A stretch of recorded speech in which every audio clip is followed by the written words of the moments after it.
Good evening, because it's after 5 o'clock. So, good evening, everyone.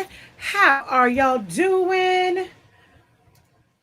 All right, it's later than I anticipated going live, but honey, we are here. We are live. And we're gonna get this done. Now, I do have it's gonna run into a different project I had to do because I had to help my mom with something. So we're going to get this going, and so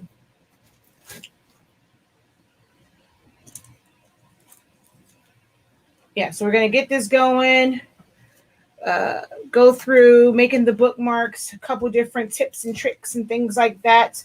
And then I have to go and finish something for Mother Dearest. Okay, 1 second. Gotta move the heat tape so I can push my camera back and I can get to my keyboard because I couldn't get to my keyboard. How is everyone doing? I know it's like a really odd time of the day, but we are going to get it done. All right. It is day 4. We are doing custom bookmarks. And I almost forgot a very important piece. My laminate pouches. Where did they go? Oh, snap. That is a very, very, very, very, very important part of this project.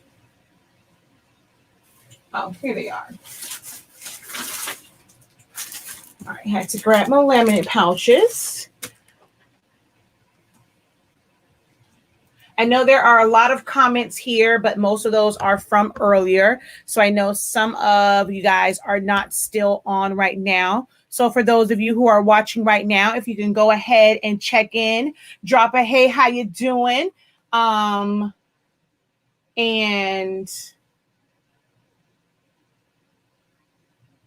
all right, hold on. There we go. So yeah, drop a hey, how you doing? Let me know you are watching. Let me know if you can hear me loud and clear. Actually, let me check my audio because, okay, good. It's on the right microphone. Perfect. All right. Don't need any audio issues. I think Patrice was going to try and come on with that. I was going to go earlier, but I'm a little late. I didn't even get to send her the link, but that's okay. I was supposed to have a video that dropped before this, but we're just going to go through it here on the live broadcast. I'm just going to go through everything. I will still have a separate video for I'll have a separate video for the word art and what I'm going to do with that. So don't worry about that. We'll have a totally separate video. I will repost it. All right. So if you guys could do me a favor and share this broadcast out, I would greatly, greatly, greatly appreciate it. How are you all doing? Welcome back, welcome back, welcome back. All right. She says, so glad we are doing this loud and clear. Hey, hey, hey, hello again. Sorry I made you take a break and then I end up not going live. I saw your comment saying you were taking a break for that live. So I apologize. Hello, hello. Hey, hey, hey. Hey, girl, hey. Hey, Jamila, how you doing? Miss Frazier. Yes, all kinks were worked out. Yep, got everything fixed. Everyone, hey, she's asking a question. Is everyone ready to learn? Hi, Denise. I'm here. All righty. So as you can see from the thumbnail, we are going to learn how to make bookmarks, both print and cut and sublimation. All right. So we're going to jump right into this after a 30-second break.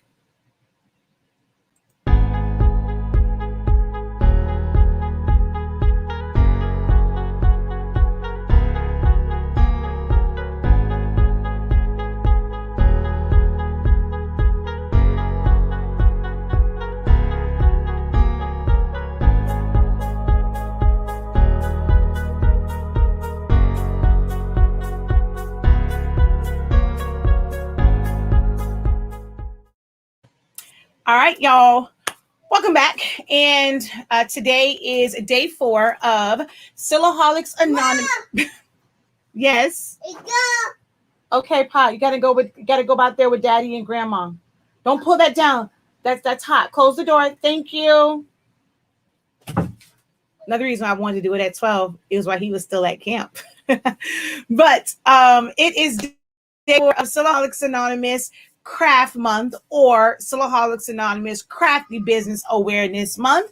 I created a whole month about my business and the fact that I like to teach you guys how to utilize Silhouette Studio, how to create different craft items and just different things with it, whether you are truly a crafter at heart or you are using these crafts to start, build, expand your business.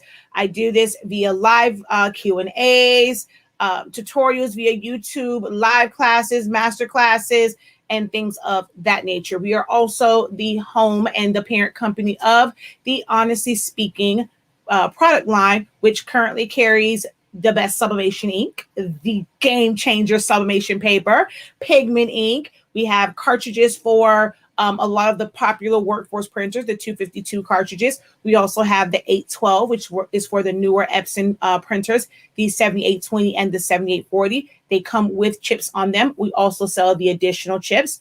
We sell chip resetters for the 252 cartridges. It can also be used on like the Expressions and some other ones.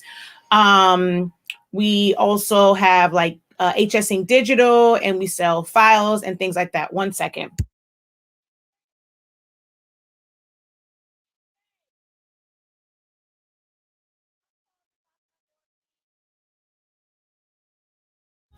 Sorry, I had it. The air conditioner made it pop open, so I had to have MJ close and lock my door. But we have a lot of.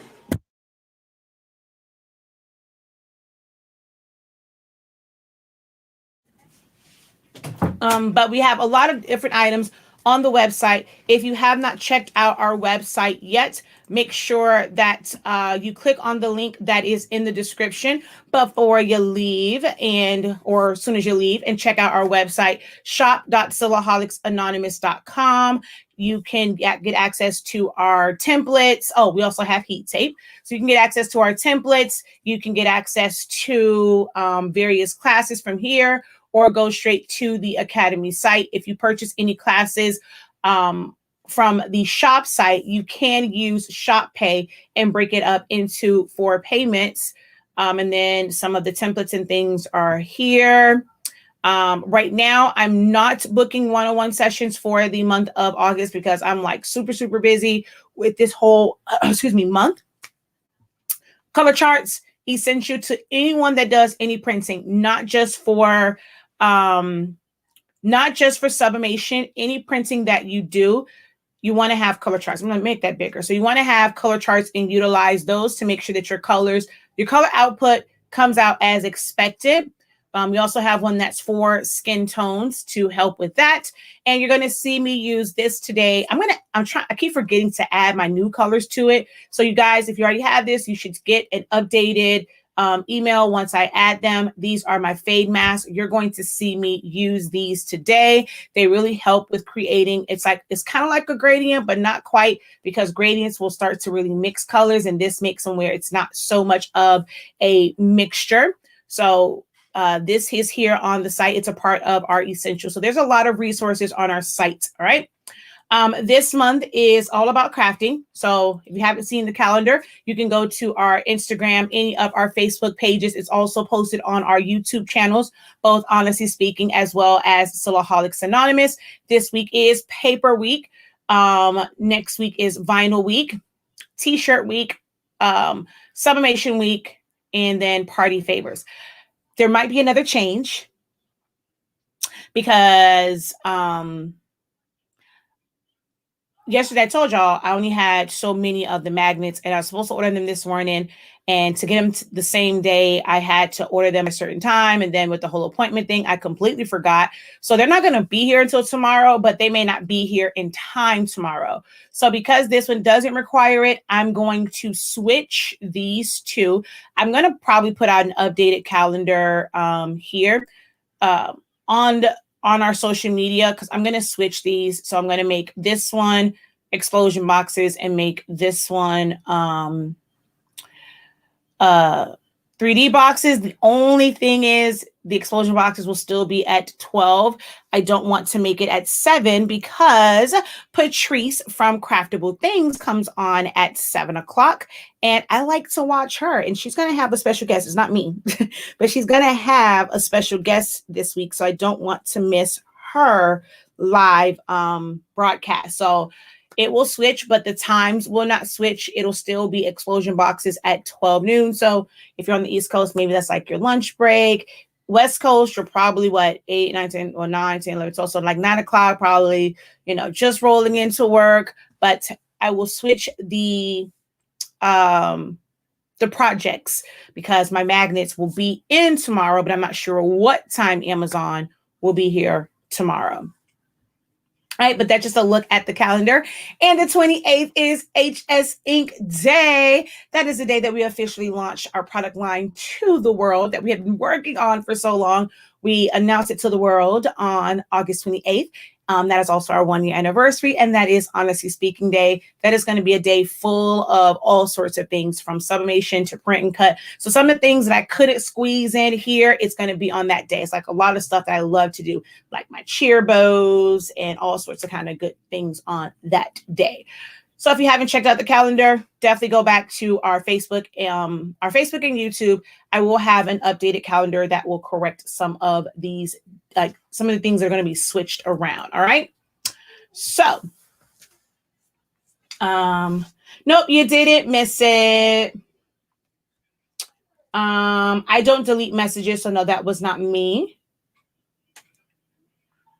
She says, I'm in the ads joyfully. Thank you for watching the ads.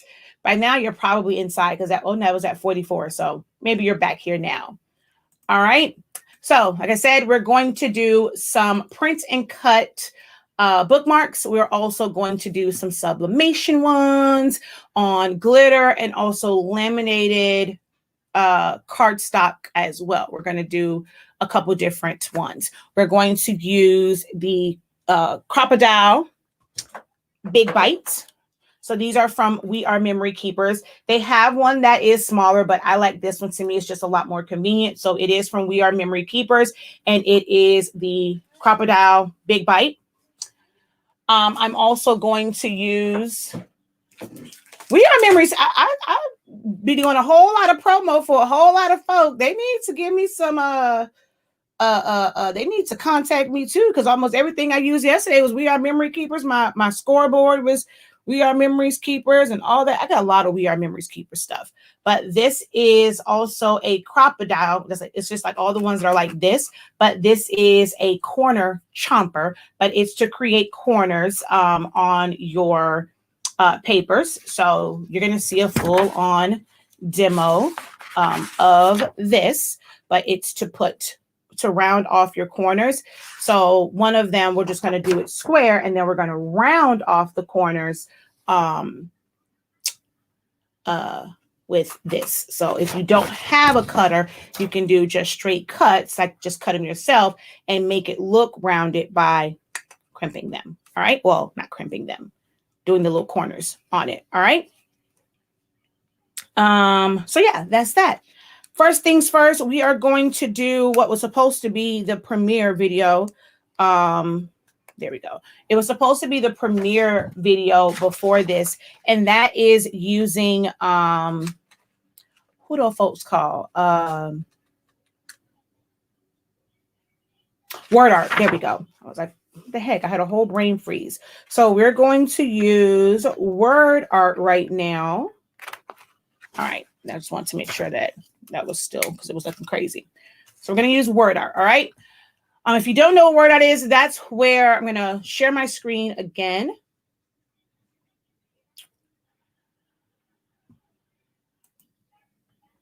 Can you sub on faux leather? If it's made of poly, then yes. And she says, I've been thinking about bookmarks lately. It's back to school time, so it's great. I'm actually going to make some, not now, but you guys will see it. I have to figure out what's like the key things for MJ for the 5th grade, and I'm going to make him some.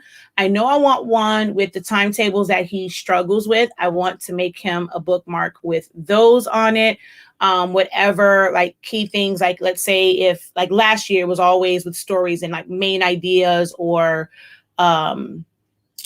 God, I can't think now. I can't think of all the stuff, but it was like a certain things for like language arts and him needing to know what they are. Like I want to make him bookmarks with the things that he needs to remember for school. So I am working on those, trying to get all of the benchmarks for 5th grade so that I can make those for him. So they'll be like learning bookmarks.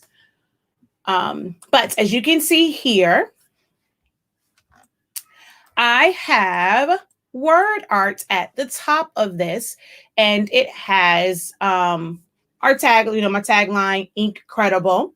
And then it also has one that says inspirational, like inspirational. You know, I inspire folk. I've come to realize that you know, I tend to inspire a lot of people. So I added inspirational.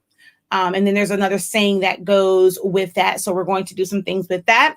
This is my fade mask that I was talking about. So you see how all of this is all the way down here, but I can either put that to the top or the bottom, depending on where I want it. So I did it as one whole one, but then I can cover this up and it still fades off. I can see it a little bit here. So that's my fade mask that's on the site.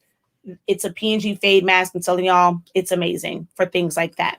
So we're going to go through how to make this. All right. We're going to go over to word art. So let's go here and then let's go to word art. You can put in your words here. So for the one that I am doing, I had several like, okay, how can I put it? I can type in the words and then I can choose my color, like my style. So from not layout, from style, I can choose colors here and it will randomly kind of assign them. You can also, like if you wanted something a specific way, a specific color, you can use Excel so that you can copy all of the words that you need. When I made my word art for all, like for my Black Pledge and for, you know, where the stars are, it's the names of like George Floyd, Breonna Taylor, all of those. I put all of their names here because it was a lot easier to kind of like copy and paste or like put it from here. And then I took it from Excel and then put it over into word art. If you wanted specific colors, you can put this in here as well. So I have the color codes for like our branded stuff already in here. Now I could do it one of two ways. I can have it here and I can just copy this. So I'm going to do it that way. So we're going to copy and I'm going to come over here and where it says words, we're going to go to import. And right here, you would just paste. Oops, wait, let's see. Let's paste that. And then I'm going to import. Well, it says default because I don't think my font is there. No, it's not. So let me go back. I'm going to I'm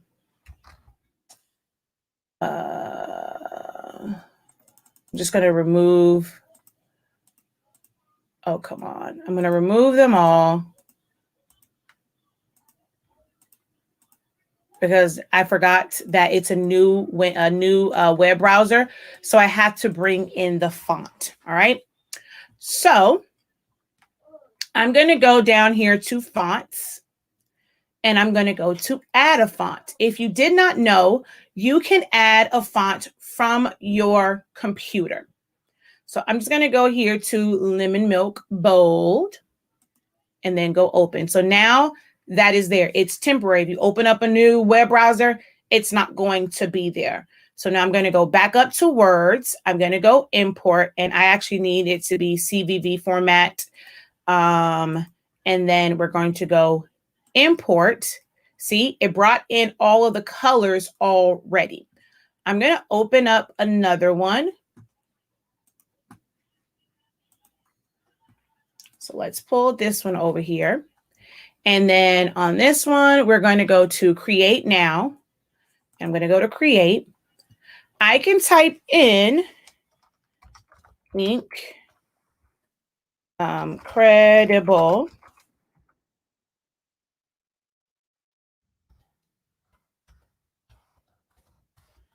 Hold on. Oops, no, not inspirational. Inkspirational.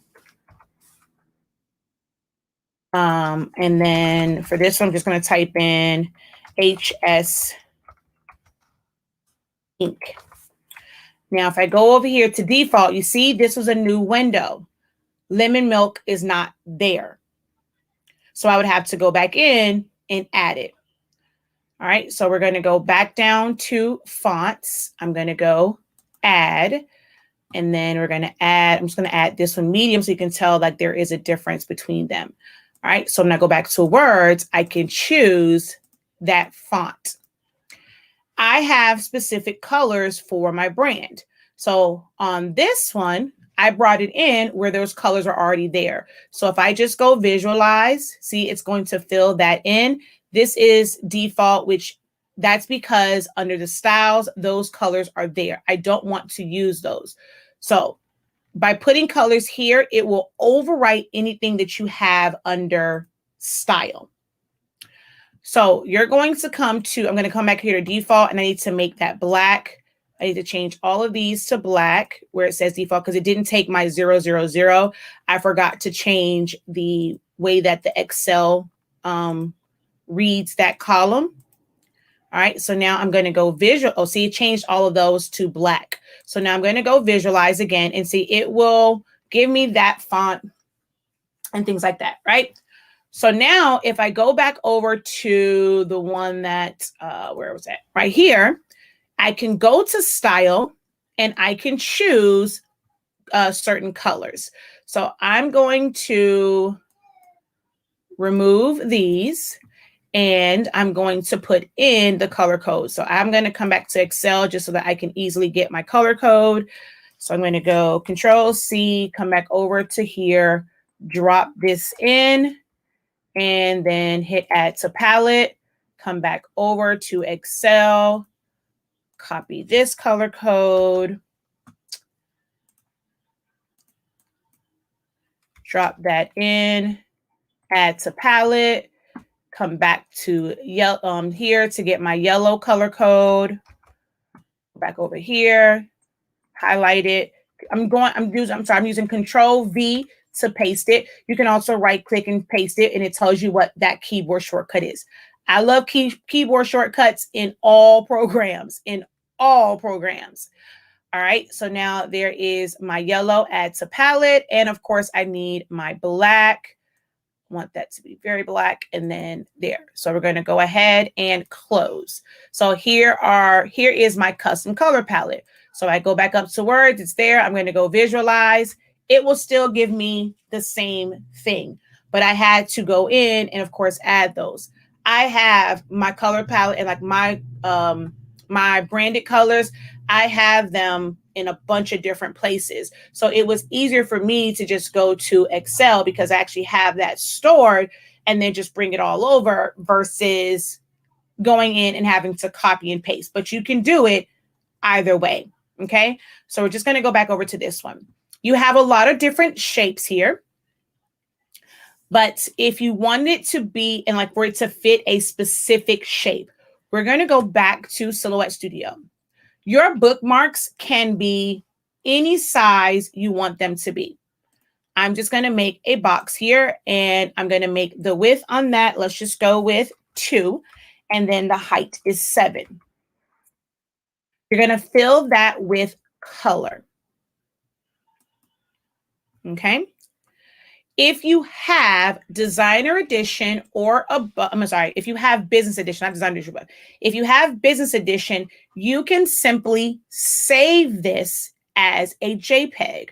So you would go File, Save Selection, Save to Hard Drive, and I'm going to name this 2x7 bookmark template.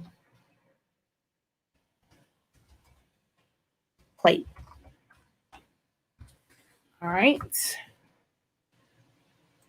And then you want to go down here. Actually, I recommend that you change the type. I'm notorious for typing it in and then hitting enter. Then I just basically save the silhouette file. So I recommend that you come down here and change this to JPEG first. And then you're going to save. I'm going to come down here where I can easily find it. Go down there and I'm going to save it, right? And then we're just going to hit save. It doesn't really matter about that part. If you don't have business edition, I'm going to just put a white box here. All right. Send that to the back. I'm going to select them both and remove the line color. Kind of zoom in on this part so I can really like grab that area. I'm going to use my snipping tool. All right. I'm going to go new and I'm going to put my cursor. Well, you guys can't really see it, but I'm putting it right to the top of that rectangle and I'm bringing it down to the bottom of it. And that's what I have there. So you're going to save this. So I'm going to save this one as, I'm going to put it down here also. So capture, I'm just going to put capture bookmark 2x7. So I know it came from the snippet because, I mean, if you're already using, you just put, bookmark template, but of course I can't because it'll overwrite it. So it's a JPEG, right? So we're going to go save. We're then going to go back over here to word art. You're going to add image. Open from your computer. I'm going to go to template. Leave your threshold up so you can actually see it. And then you can either round them out. So edges, I kind of do like just do 0. And then we're going to go OK. And then when you go visualize, it's going to put it in that template. Now that was that one. If I go add image, open from library, this is the one that said capture. Open. It's there. Hit OK. I'm going to purposely go here first so you can see the heart. But now I'm going to go back to this one and visualize and see it's in that template. So if you don't want to have like especially for bookmarks, they don't really have anything that's like a regular, like just rectangle. Their shapes, if you go down to, I think this is like just shape. So they don't really have long rectangles and things like that. See, they have a square and you would end up making it where it's square. So by the time you stretch it, it's going to just be out of whack. So it's best if you take whatever you want to use and you make that template and you pull it in. So you just go to add image. So now you have your exact size and it's going to fit all within there. And then we're going to go back up to, well, not to words. We're going to now go to layout. And here is where you would choose how you want the layout to be. Whether it is horizontal, vertical, then you'll go visualize. It'll make it vertical. All right. You can do both. Positive slope, crossing words, random, dancing words. Okay. So you can do crossing words, horizontals. I mean, of course, any of these. You can also tell it how many you want it to have because you have a lot of really small words in here. So you can go to define, and we can leave it as auto. You can go keep as is. It's only going to do it based off of the number, like the exact number of words that you have up there. And then you're going to go to define, or you can go to define. We are team 365. So I'm going to take mine that I want 365 words within this. And then we're going to go visualize. Okay. So it will put it in all different types of like ways and based off of which one I choose. So if I go crossing words, visualize, and the number of smaller ones will be determined by that. If I do come down here and just do 107, hit visualize, I don't have as many small words in there. All right. So even though I like 365, I'm going to stick with this one. You can also go into edit. So like right here where there's not a lot of black, I could go back in and like change some of these to black. So I'm going to go again. Let's see if I can get a different mixture. So I still don't have, you can keep hitting visualize until you get like the mixture of colors that you want. Or, oh, I like that setup though. Or if you go to edit, you can click on certain ones and then change them to the color that you want. So let's just go black there, apply. I don't know why it's not showing me.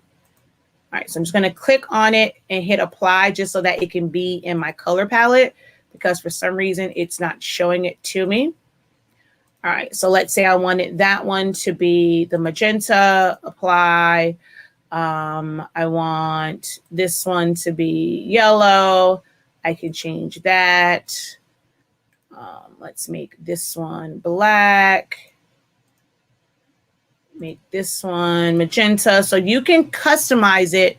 As much time as you want to spend on customizing it, you can customize it. If I wanted this one to be a lot bigger, like I want this to take up the whole space here, and I want everything else to fit around that, I'm going to put that there, and then we're going to lock that and go visualize again. Oh, wait, I'm sorry. Hold on. Oh, I can't undo. Wait, undo. Unlock it. There we go. So let's unlock it and go visualize again. There we go. And now it will put everything around that. So that will stay. So if I wanted Incredible to be bigger and kind of come right here to HS Ink, and then let's go Inspirational, I want that to stay where it is. So we're going to have all of those unlocked. We're going to go visualize. Everything will adjust around those. All right, so those won't move. So we're going to go here. But I don't know, I saw something go behind it and I'm not sure why. All right, so undo. It normally doesn't go behind it. So let's visualize. Oh, come on. Undo. Oh, I didn't unlock it.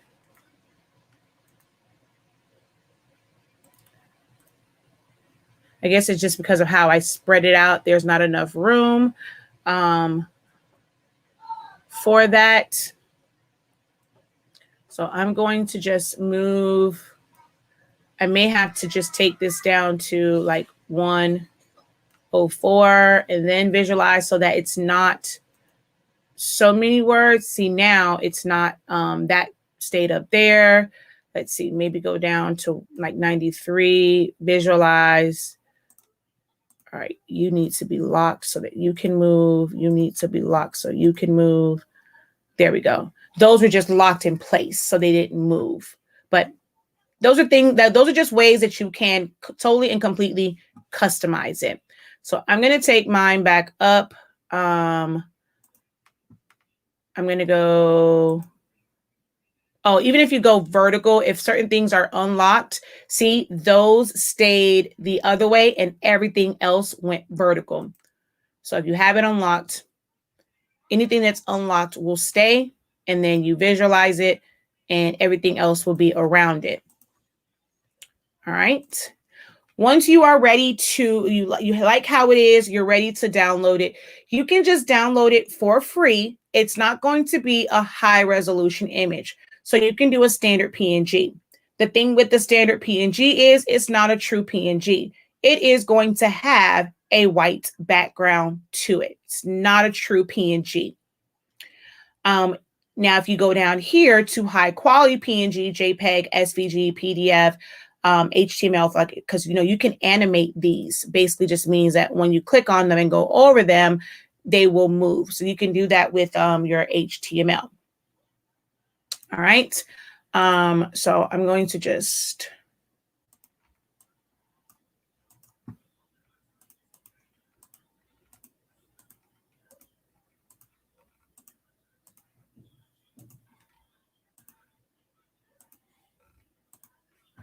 because I actually want them all to change again.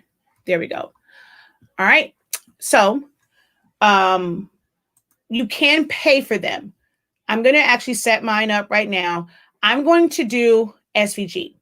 You can do PNGs. If you have a lot of little things and your computer is not that great, you may want to do a PNG. But if you do an SVG or a PDF, you can go in and change stuff.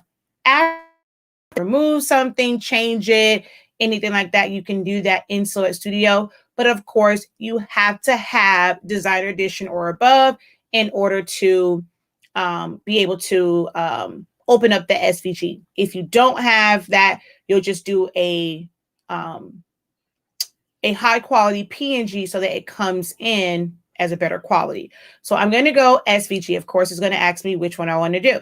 I'm going to, that's not the cost of that. Hold on. Let me go over here because I was paying $15.99. Let me just go pay PayPal and pay, because there's another one. Not here. I'm going to bring this over so you can actually see the pricing. I don't know why it doesn't show up over there, but if you go pricing, see there's one where you can do the 10 downloads is $15.99. I don't know. What was it saying on there? Yeah, I didn't even give you the 10 downloads on here. It went 1, 5, 25 to and then 100. So you can do the 10 downloads for $15.99. These never expire. If you feel like you're going to design a lot of word art, you may want to get an unlimited plan. You can download however many you want. So if you are a person who wants to have, like, you design something, you want the SVG version, the PNG version, the JPEG version, the PNG version, you may want to do an unlimited plan because you can download as many as you want. With this one, if I download an SVG and then I download a PNG, it takes away 2 downloads. All right, so let's go back. Where is my, okay, there it is. So let's exit out. So I'm going to go download and I'm going to download the SVG. Hey, I have, am I not logged in? All right, so I'm going to save this. So I'm going to go save because I have no idea why. Oh, let's go HS Ink bookmark. And then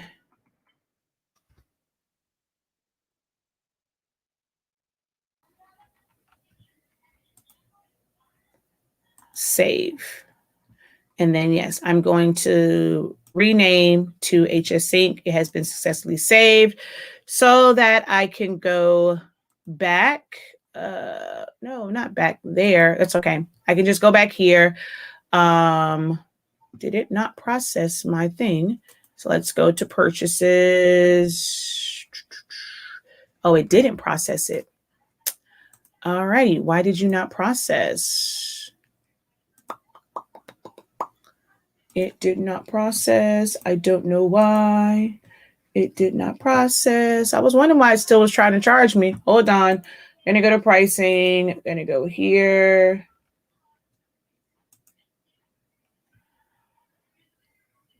It better not charge me twice. I know that much. I'm being real mad if it charged me twice.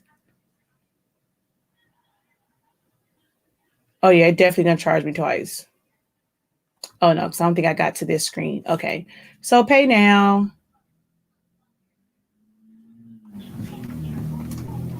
And then I'm going to go to, Okay, now I have been charged. All right, so I'm going to go back here.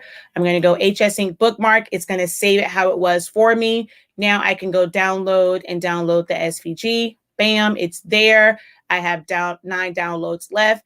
If I go in and I download this as a PNG, it's going to take away another one. Or if I want to see it a different way, I can visualize. Ooh, that is some kind of crazy.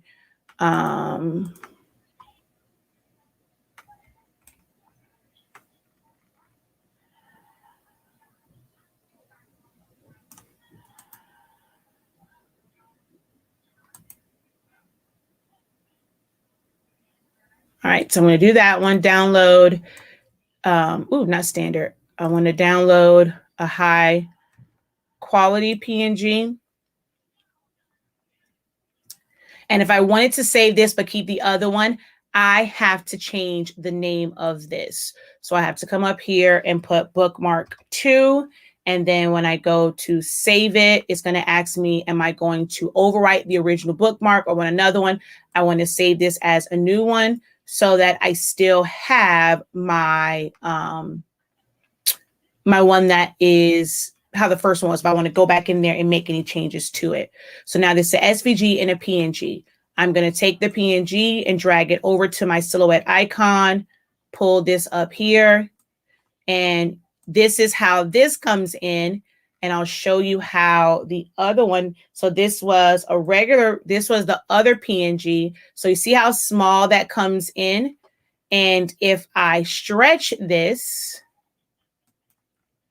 it's not bad, but it see like there's a big difference between this one and this one. When it's smaller, it's not like too bad, but there is a significant difference. Of course, this came in really, really big. We're going to shrink this down. And we do have our 2.2 by 7 here. So I'm going to put a red line color and remove the fill color. Send to back. Place that right there in the corner. Stretch this out to fit right into my template. And select them both. Go over to modify and crop. And so now it is my 2 by 7. If I bring in the SVG file, open, and I'm going to go to my downloads right there. Go down to my SVGs.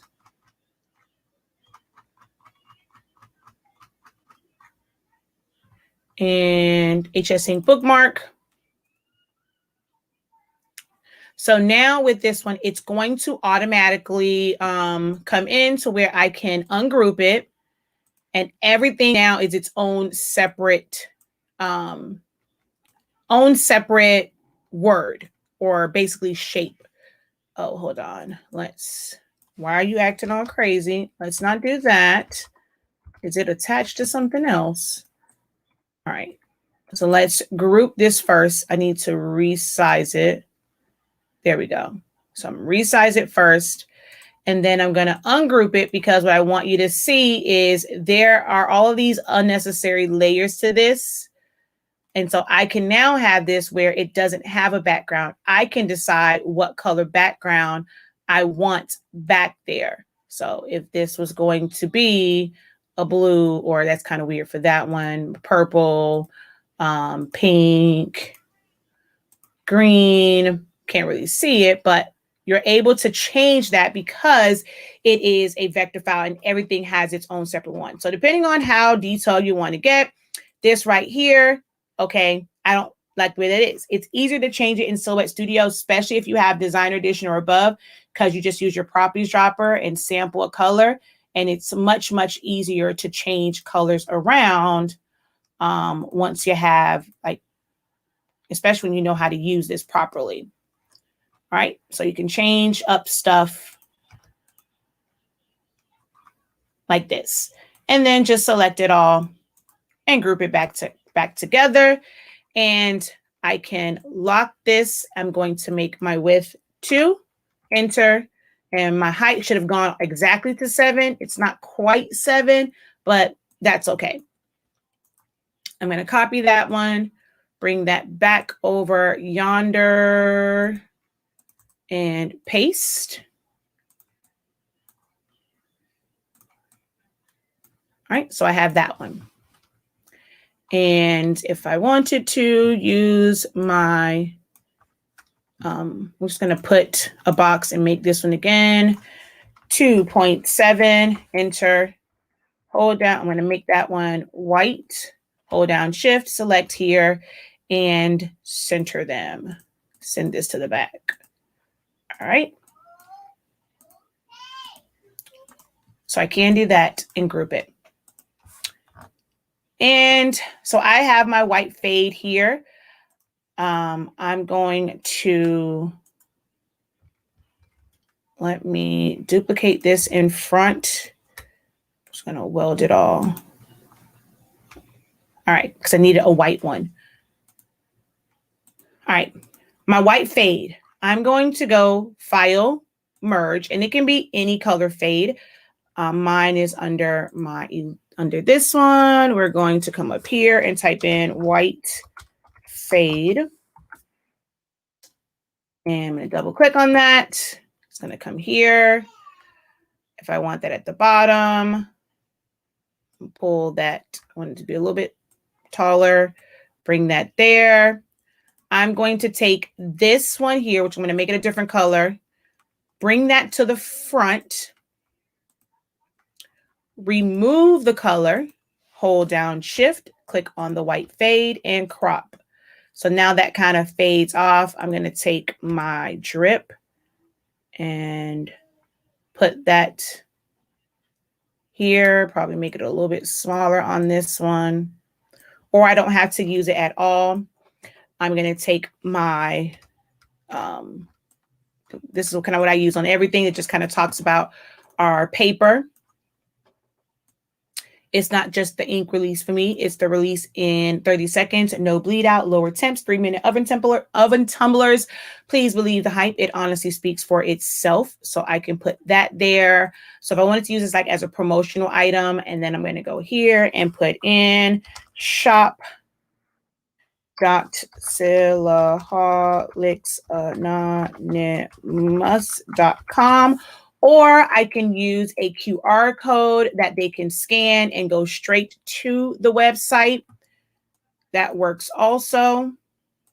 So you're able to put whatever you want on this. And let's go to lemon milk and black. And shrink this down. Oh, that's lemon milk light. I don't want that one. I want the darker one.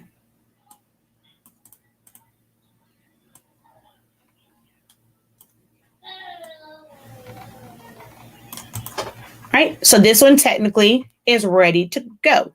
So this is one that I'm going to do. So we're going to group this.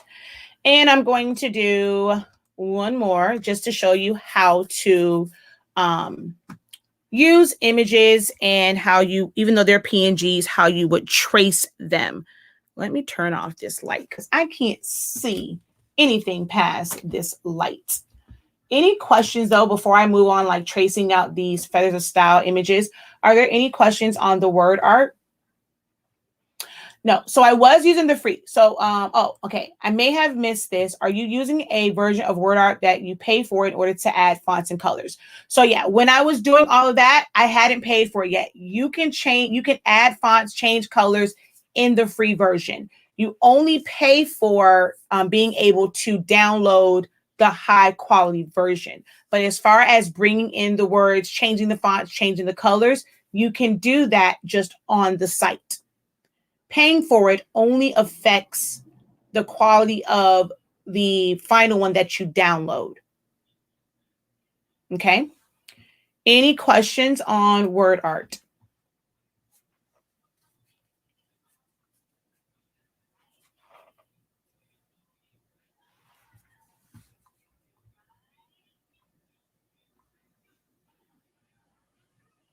All righty, new questions. So I'm going to, ooh, that was something else. These images come in with really big boxes around them. So this is earrings, really big box, and then we have a box around this. You want to trace and detach. So we're going to go over to the trace tool, place our box around it, increase our threshold. Once it shows it's able to increase, there we go. So we're going to increase our threshold until all the edges are masked in yellow, and then hit trace and detach. Because I'm not cutting this directly. If I was cutting this directly, like I wanted to do this as a bookmark, like just her, I would have to go in and do my method for taking out the middle, but you can check out my video on Silaholics Anonymous's YouTube channel on how to remove that inner part so that it will cut. I'm going to do the same thing for the hair up here. And let's increase our threshold. I like to take that all the way up. And this, I'm going to do a trace, not a trace and detach, because sometimes if you just do a trace and detach, you might lose some of those kind of like transparent areas. So I want this one to be just a little bit bigger. So I'm going to go over to the offset. I'm going to put a really small offset on it just to make sure I don't lose any of my transparent areas. Hold down Shift, click on the image, go over to modify. Make sure I can't see around my monitor. And then I'm going to crop. So now my box is only that big instead of that really big box that will affect how you can select things. Same thing with this. I'm going to zoom in. Now with these, you can just kind of crop around them because there are some white areas in here that may not pick up. So for this one, I'm just going to make duplicates. I'm going to put a box right close to this rather than do a trace and detach because of those like white flares. And then we have to put one on this side. Oops. And that's why you want to crop it down. You can never see that line, but like, see, this is how big that box is. So if I was trying to move something else over here, I'm going to end up moving it. You want to cut it down. So we're going to select that and crop. So you did it again. Select this and crop. So now it's a smaller one. And then I can put this here because she didn't come with earrings, but now I can give her earrings. Feathers of Style now has these where they have a lot of different like wigs and things like that. So I like to play around with the ones and like just give them different hairstyles, kind of different from how Feathers of Style has them on her site, and that just customizes them. I want to make these earrings a little bit smaller. And I'm going to rotate this one some. And then this one. And I'm going to send it to the back because it's supposed to be from the side. So I'm going to send that to the back. And then for her hair, of course, this one is too big. It looks kind of crazy. I always like to mix and match them from different sets. So we're going to rotate this a little, actually, and also flip it horizontally because you can tell that this was like the bang part and her face is facing that way. So we're going to shrink this down some, kind of position it. That's a little bit too high. So I'm going to rotate it a little bit more. That kind of works. I can pull it out just so that the hair is not right on her eyebrow like that. And so now I've completely changed her look. Other little gem, you know, if you never use your image effects, I can change the color of her hair. So I'm going to go in and actually take some of the color out. So I'm going to make it where it's going to get darker. So now it's like black. So this is kind of a 1B about here. It's not jet black. Bring it back, make it like a 1B. Okay. And I'm going to hit apply. So I'm done with her and I can select it. and group it together. Okay, and shrink her down. Ooh, let's put you back over here with your hair, girl.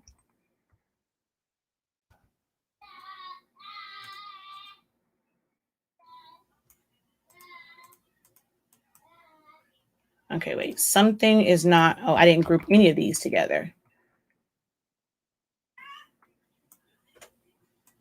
Okay, so let's group that together. Select this, hold down shift, and group this together. As you can, I'm not going to show in this one. You will have to take my mini switch up. Although actually with this one, I really can show it because I didn't do anything. Now this one is a little bit different where her clothes didn't change, but I made her a little bit darker. I always feel like the feather style girls, they're not dark enough for me. So you can change. I'm going to ungroup. White and blacks don't change. So I'm going to click on just her, right? We're going to go over to the image effects and we're going to go to gamma, make that change her skin tone a little bit there, hit apply. I'm going to come over here to saturation.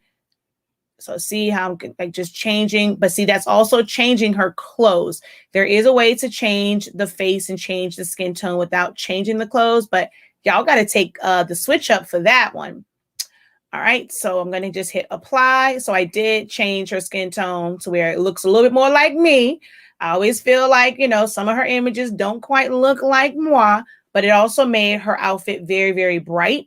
I'm going to stick with this one for now because it did kind of wash out her outfit, but there is a way to kind of go in and just change the skin tone. It's just a whole lot of work.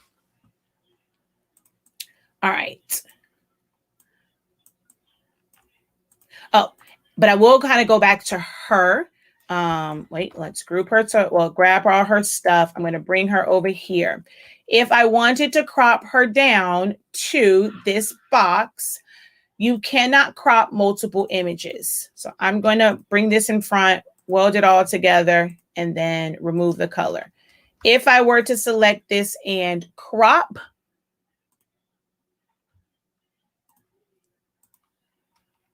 oh, she wasn't grouped to everything. Duh.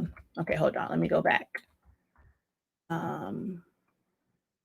See, they're all individual pieces. So I'm going to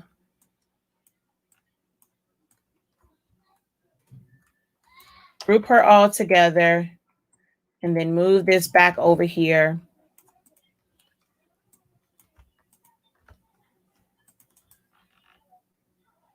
All right, I'm missing something, but it's okay.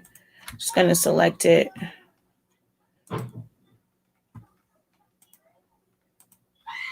Actually, no, I'm sorry. One color. Hold down shift, select it, and crop. See, I lose everything else. You cannot crop multiple images. You have to ungroup it and do just the one. So I'm going to undo. I'm going to ungroup this. Click on her and crop. It does pull her to the front. So with her there, I'm going to hold down shift, select the background, send it to the back so that her hair is back on top. I have no idea where her earring went though. I have no idea where her earring went. I guess I didn't bring it over. That's okay. I'm just going to replicate this one and mirror it to the left and go ahead and throw that over there. Like it's on that ear.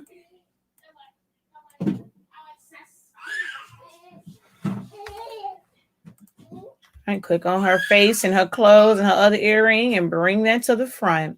Bam.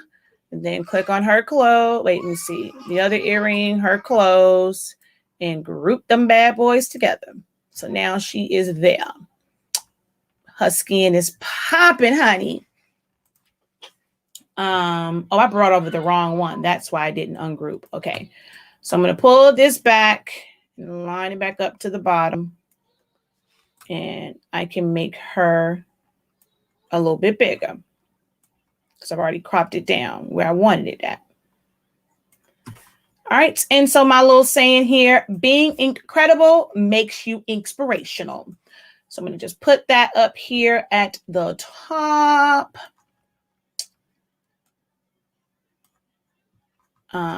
Or do I want to, I think I want to flip this one.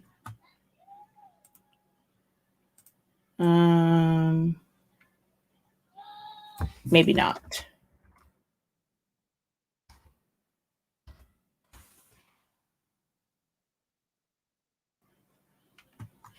I don't know which way I want to do this.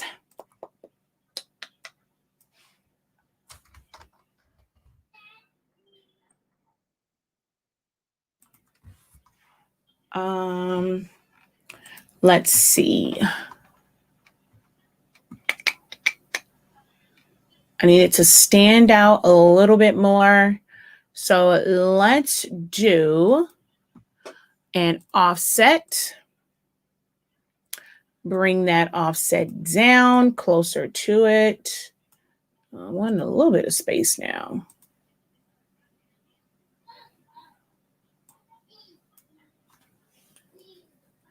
All right, I'm going to go apply. This is actually pretty small, so the offset looks kind of funky, but I'm about to put white on that. And actually my transparency is already down. Take that down a little bit more. Remove my line color.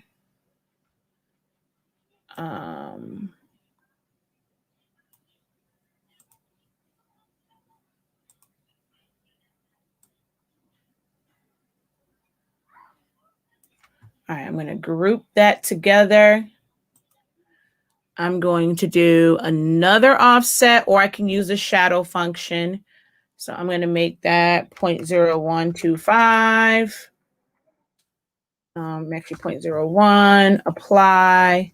Let's make that a darker gray. No line color.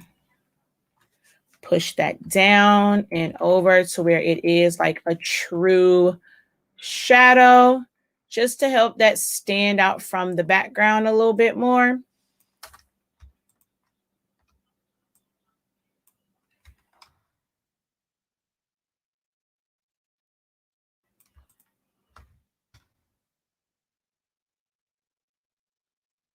And I'm going to put the HS ink up there. And of course, this can be, I mean, you can design this however you see fit. Whatever images you want to layer in, whatever information you want to put in there, you can design it however you see fit.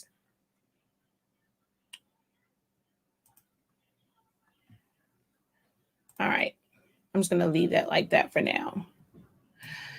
And these are all my fade mask. This is a gradient, which I guess let me flip this horizontally or flip it vertically. It shows up to where you have like the mixture of colors gives you a lot of orange. This right here is, the same way I cropped the white one. So I'm going to ungroup it. I cropped this one. So I'm going to ungroup. See, this is cropped to the top. Ungroup. This is top cropped in the middle. This is cropped to the bottom.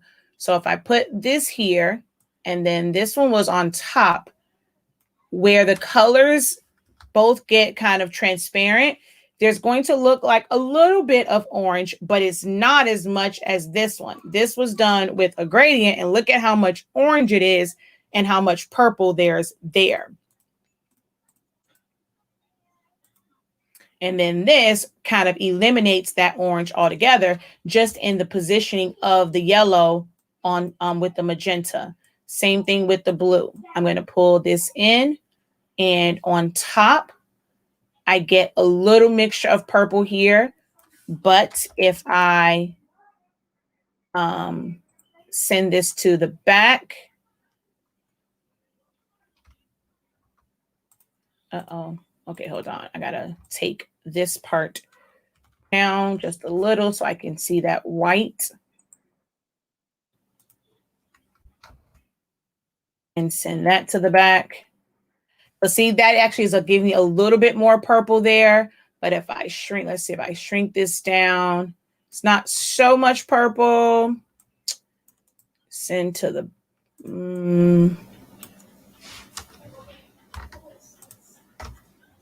send to the back.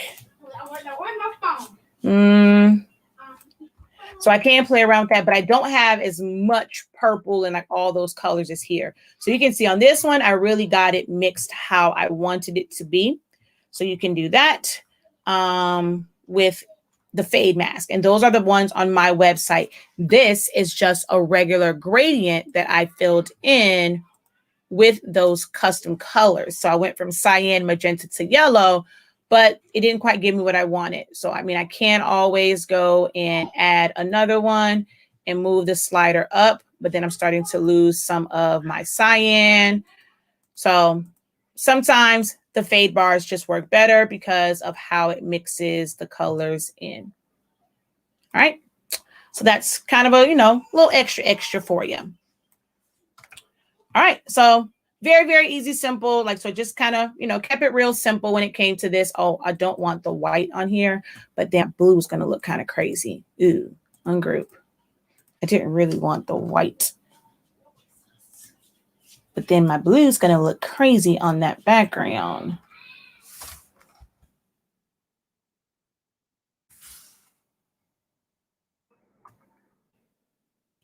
That's all right.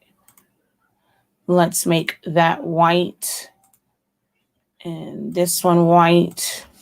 Ooh, I don't like the way that looks. Never mind. We're just going to leave it as is.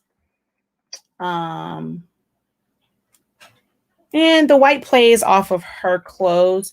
So let's leave the white on that one. I just don't want it around it. So there we go. And I'm leaving space for my hole at the top. All right. So very, very simple. Didn't do too much with it. You can design it however you want.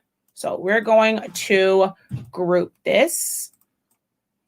Oh, I'm sorry. I know what I forgot on this one. Actually, let's do it on the one that's a little bit easier to do. Let's do it on this one. I'm going to do a rounded rectangle. So I'm going to go there and I want this to be the same thing. So 2 by 7, hit enter.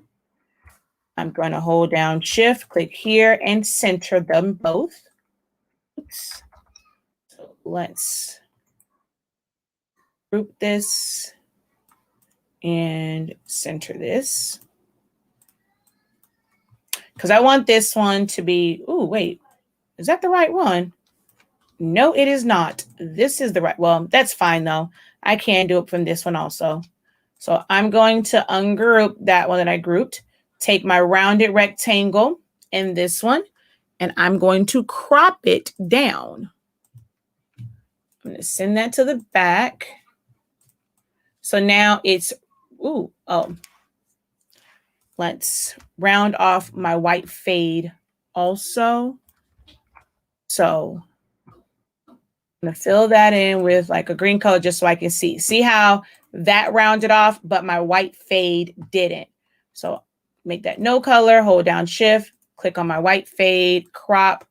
So now that is faded and send them both to the back. All right. So it's rounded off now. Select it, group it. This one, I'm going to leave regular. So we're going to pull this up here. I'm going to turn on my registration marks. So 8.5 by 11. I'm going to go to my print and cut and go on, push my insets all the way out. Let's put this bookmark here. This one is rounded. So let's put this one on here as well. I'm going to fully sublimate that one. So that's going to be on a different page, but we have these two.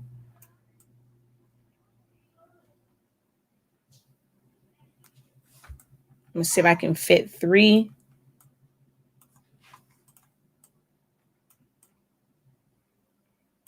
All right, let's put this down here. Actually, if I put them in the middle, I definitely can fit all three. And you can do other stuff to arrange them, but I'm just going to do 3, center them. All right, pull it right up to this. And then I'm going to go over here to my insets. I like to have my registration marks as close to my image as possible. So I'm going to take the bottom one and pull that up until it's right before that. All right, I'm ready to print these. So we're going to go File, Print. I'm going to send it to my 7840. Preferences. I want my Adobe Art, my premium presentation paper matte. And I need to tell it to go to cassette 1 because it'll go to the rear feed, which is crazy. Okay. And then print.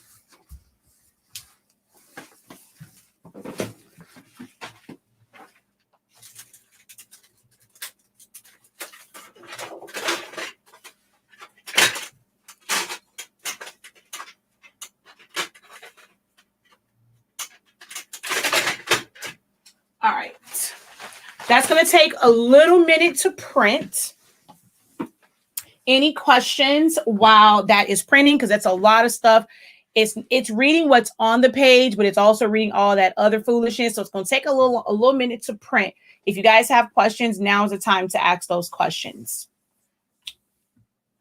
My videos are always available for replay, especially this month because this is Silaholics Anonymous Crafty Business Awareness Month. But my videos are always available for replay, free 99. Just come on back to YouTube and watch it. Right after this, you can go back to the beginning. You technically can just rewind right now if you wanted to. What type of paper you print your bookmarks? It doesn't really matter. Hold on. I got a paper mismatch. 1 second.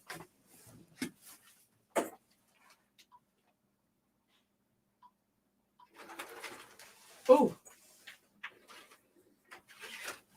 I have several types of paper. I hoard paper from Koala, Printworks, Printery. You can use photo paper. I'm going to laminate it, so it's not going to make that big of a difference. So I don't have a specific type of paper that I use. You can print to any kind of cardstock.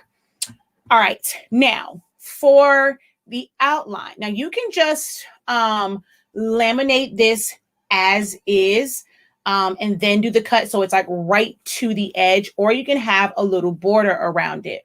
I want to have a little border around it. So I'm going to copy these, open it up in a new window, and paste them. Wait, did they paste? Okay. I'm just going to weld them because I really don't need them to be, I don't need the design part of it. I'm going to do an offset. And this will be, how wide of an offset I want around my bookmark. So for one of these, I'm going to not do an offset at all. And then the other ones, I'm going to delete these so that they are, this is going to be around it. This is not going to be around it. I'm going to cut this on my, what's those things called? My laminate pouches. I'm going to cut this on the laminate pouches. All right. And then let's also send my sublimation one. So let's take this one, copy. I need to put this on a different page. Actually, let's just go paste. I want one of the other ones also that's over here. Let's just do all 3 of them. So let's go copy and then paste. Ooh, why are we not pasting? My other one did not paste. Oh, wait, or did it? Yeah, it's over here. All right, so we're going to bring this over here and I'm going to print these on my sublimation printer. So I'm going to go to my 7720 sublimation printer, preferences, plain paper, bright white, set some more settings, have a full video on all of my settings. And then I'm going to hit OK and print. So that's going to print out. Oh, I need to create. I'm going to have to do another cut for this one. I got to create the cut, the cardstock cut for that one. No questions whatsoever? All right. They always tell me y'all don't have questions because I do a great job of explaining. I don't know which tray this is going to try and come from.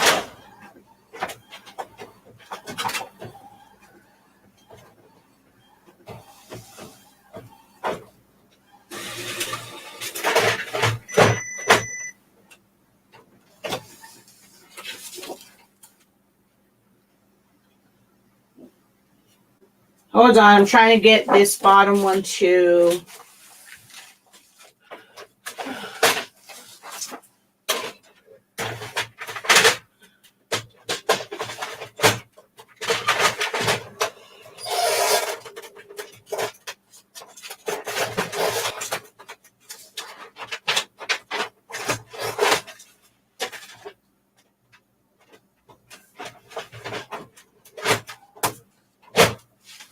It was trying to pull from tray 2 and my 8.5 by 11 is on tray 1. So I need to resend that to print. So we're going to go, I'm going to move these, I'm going to spread them out a little bit. I'm going to go File, Print, and Preferences. I'm going to send that directly to tray 1. I don't know why it's pulling from tray 2, and print that again. No, the fade masks are not available in the Academy. They're just $3. They are available on shop.silaholics.com. It's on our website. I need to practice on how to use the fade bars. I brought them from your sites, just haven't tried it yet. All right, waiting for that to go so I can kind of change the cameras.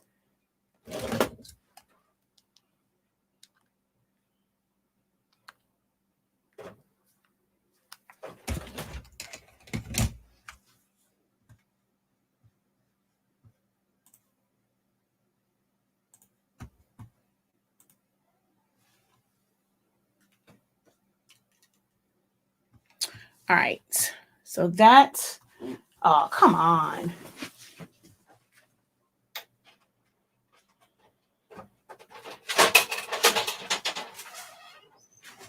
All right, so that's going.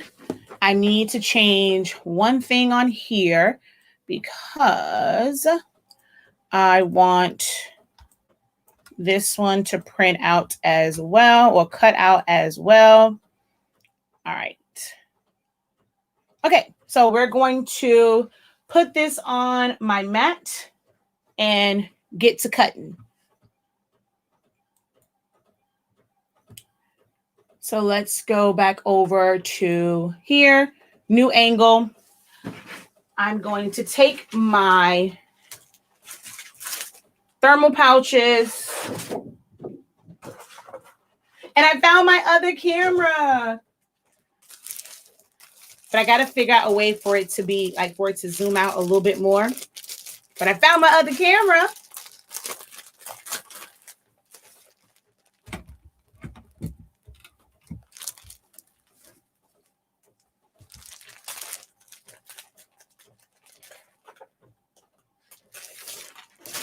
All right. I'm going to take my laminate and put it right on my mat.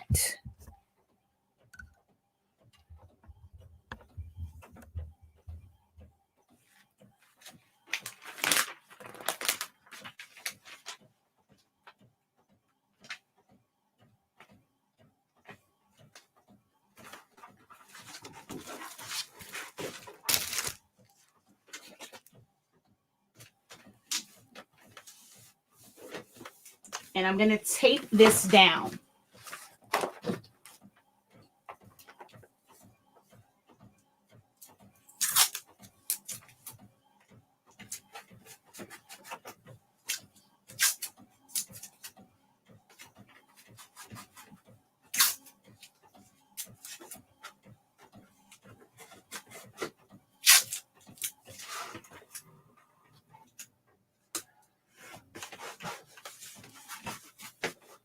Put a little bit on the side just to make sure that it does not move. Okay. And I'm going to load this bad boy up. Hold on. My camera technically is in the way. Well, let's actually pull this over some.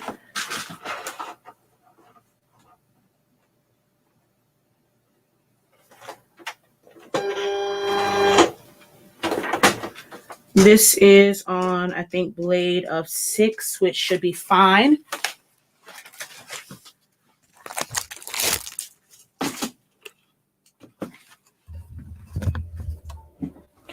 I'm going to go back over to the computer so I can cut my laminate.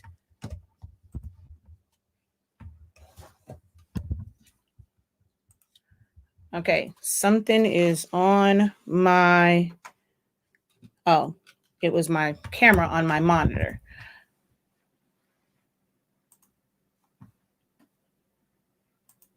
All right, I'm going to go to send. I'm going to change this to 6. It's kind of thick because it's the laminate. So I'm going to do it like I'm doing cardstock.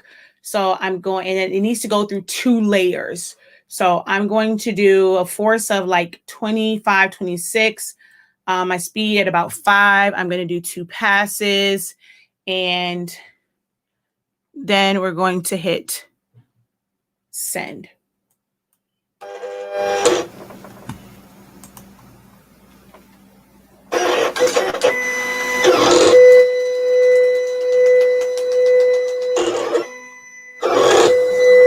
That should cut through the first one, and then this should cut through the bottom one, prayerfully.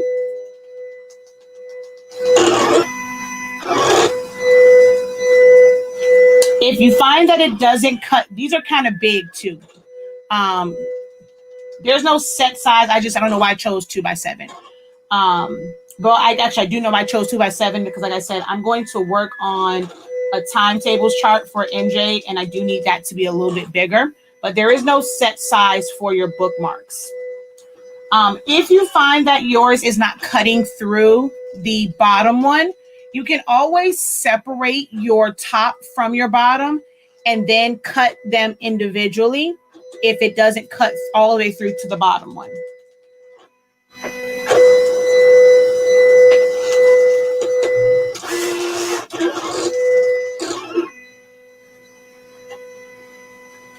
And then also, like, if it doesn't cut through, I know it cut through the top one, I can leave it where it's at, remove the top layer, and then let it cut one more time. So we're going to see if it cut through both of them.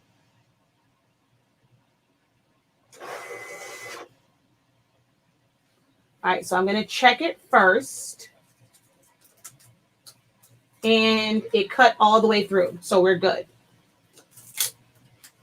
Yep, see? It cut all the way through those. All right. I'm going to unload this.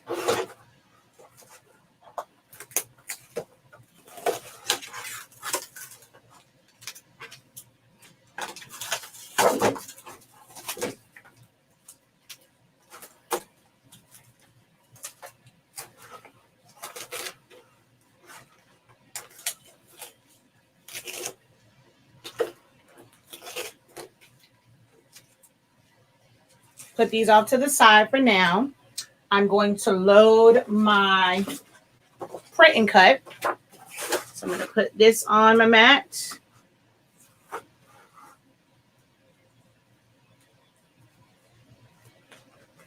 And look at the colors on that.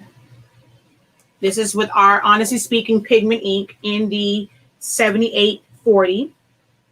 So still great, vibrant colors.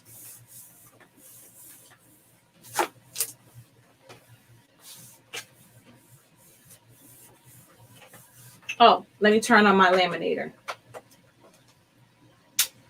Why are you not on? Hold on.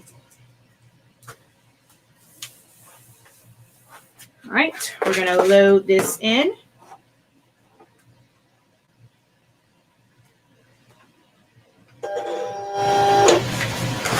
I can probably do the same settings for this one.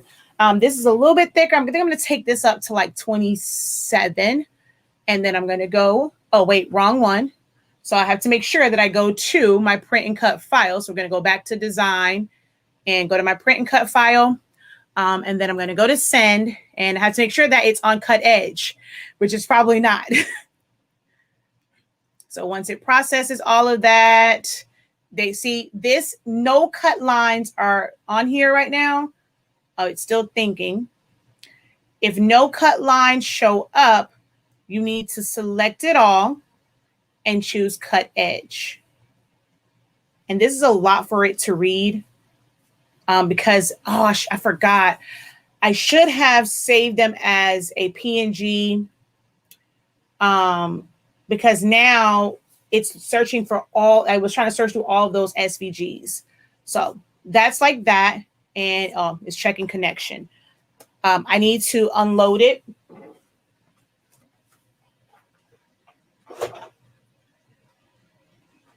There we go. Now it says ready. And let me reload it again.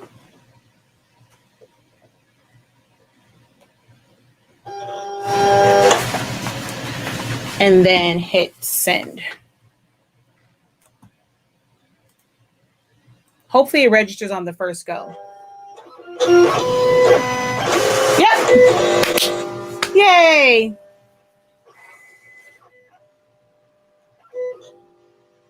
Ooh. That one looked like it did not, it looked like it didn't register correctly, but it's cutting right. So it registered all right.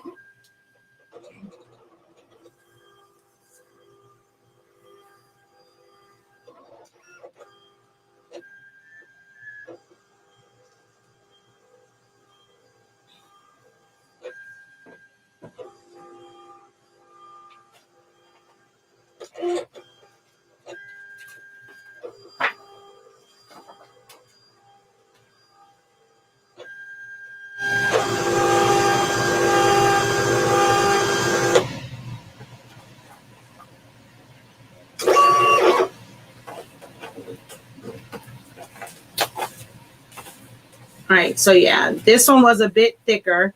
Probably should have increased it a little bit more. So I'm gonna leave it on there. Oh, it was only on one pass. Okay. Oh, look at this. I didn't change this at all. When I went to my print and cut one, it's on blade of 3, force 20, speed 4, 1 pass. I didn't change anything. So I'm going to take that to 6. I'm going to take this back up to 26. My speed, I can actually go a little bit faster now. I'm going to leave it on 1 because it already did 1 pass. And I'm just going to go send. So that was my fault in not having that set. But I'm going to change this to 2 passes. Go to design. Turn off my registration marks because I need to cut these on just the cardstock.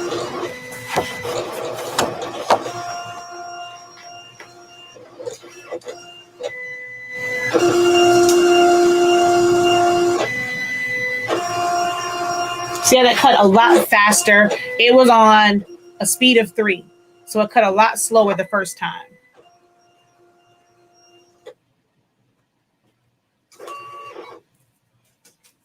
Okay, yeah, there we go.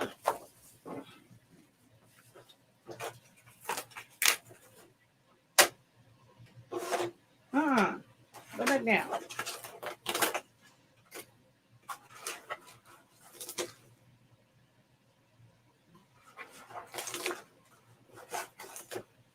And I'm going to cut this one.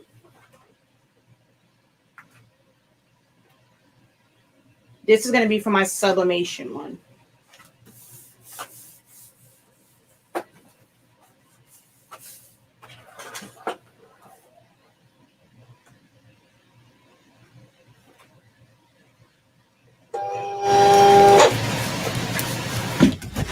I'm going to go back to send. My registration marks are off. And I put it on 2 passes. And we're going to send. I didn't change anything to it. Just turn your registration marks off. So now it will cut regular. Oh, let me also plug up my laminator.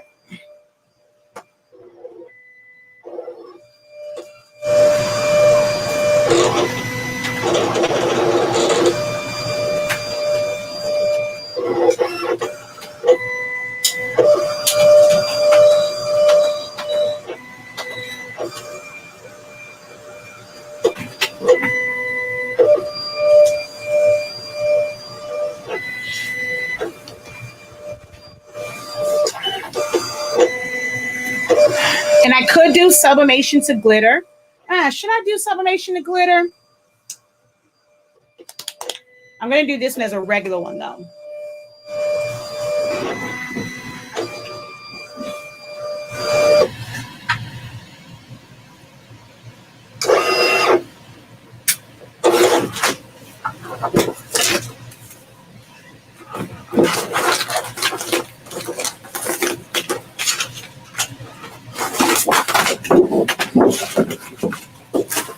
All right, I'm going to just pull this because where the camera is, you're not going to see everything. So I'm just going to put this on the floor. All right, I'm going to show you how this crocodile works. All right. So there are quite a few settings on here. At the top, it's 1/8. Oh, hold on. Let me bring my microphone over yonder while that's heating up. Oh, wait. Is it heating up? No, it's not. Okay. What? Oh, I was wondering why I cut off. This is a heating source. My heat press is a heating source. They can't be on the same circuit. It blew the, what's that thing called? The power strip. Hold on. I have to go and reset it and then do just this one first.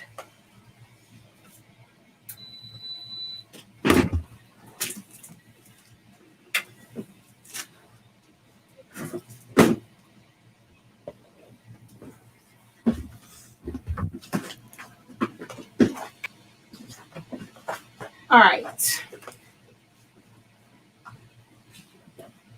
So this is very hot too.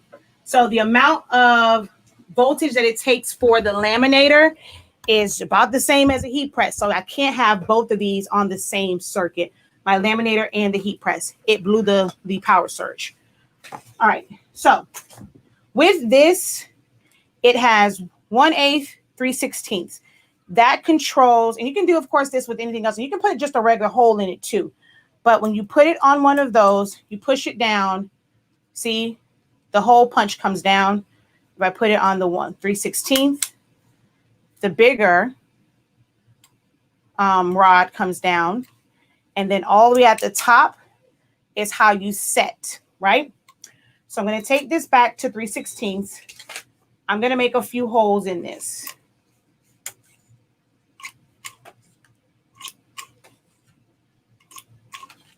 All right. Here at the top is, it determines like which hole like for the top portion. So I'm going to pull it out and I'm going to rotate it to, oh, it was on the right one. I'm going to use a bigger eyelet. So like this right here is super big. Like it's kind of big. There's some that's smaller. You would take it to the smaller one. This is pretty big. So I'm going to go to the bigger one, which I see D here, but that is actually A that's there. So I'm going to put the A one down and push that back up. Then on this side, each one of these bottom pieces gives you a different finish on the back. So we're going to push this one through here. And this is the, that one is number 4. I'm going to put that over it. Oh, make sure you push this back to press it. And you push it slow so that it crimps. And then that one does it like that. It folds it in, but then this is not the greatest in the front. Then you're going to go to, I'm going to switch it to this really big silver one. I'm going to take another eyelet, put that in. And they have grommets that you can use also. There's flat eyelet. There's like a whole bunch of different types of eyelets. These just have a hole in them. I'm going to put that over that. Press it down.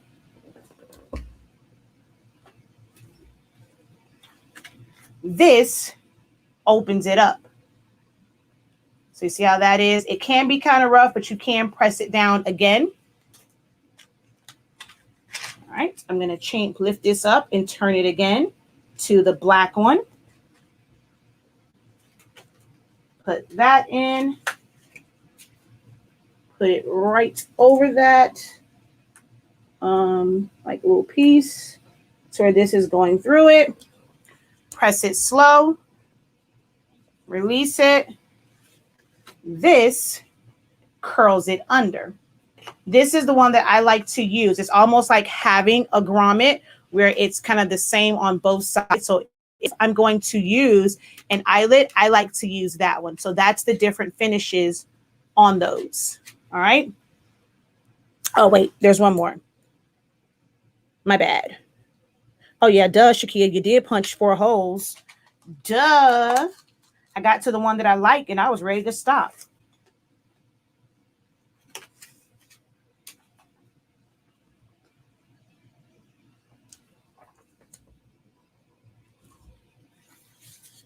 And that one is actually a tighter one. Actually, no, that's the one I like. That one is a bit tighter. The difference between these two is what it looks like in the front. This one has more of a raised area. It's not really super flat. This one is flatter to the paper. This one is super flat to the paper. This one is a little bit raised. This is, you see the full eyelet in the front and you can really feel it. This one, a little bit, this is almost into the paper, but look at also how it does the back. So this one is my favorite because it's not sticking too far out, but they both give me kind of the same finish on the back. All right, so that's a quick demo of that, so I don't have to go through it when we do the other one. So I'm going to move my laminator up some. All right. Let me grab my pieces here. So this one that was oversized, I'm going to sandwich this right in between it. This kind of has like a static cling. So once I kind of place that in there, it's not going to move around too much because it has kind of like a static cling. I can see even trying to move it. I'm going to put it down on here. And it's better if I put something colored underneath it so that I can see. Oh gosh, hold on.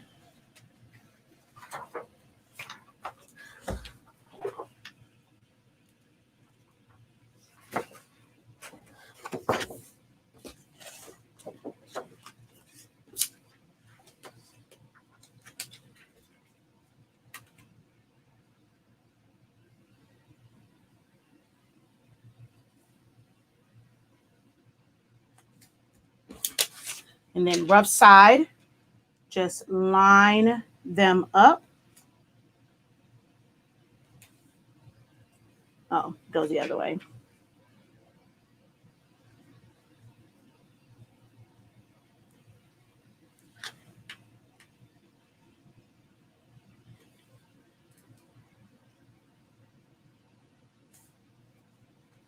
All right, so I'm going to keep that one. I need to grab a piece of copy paper so that it doesn't get caught in there.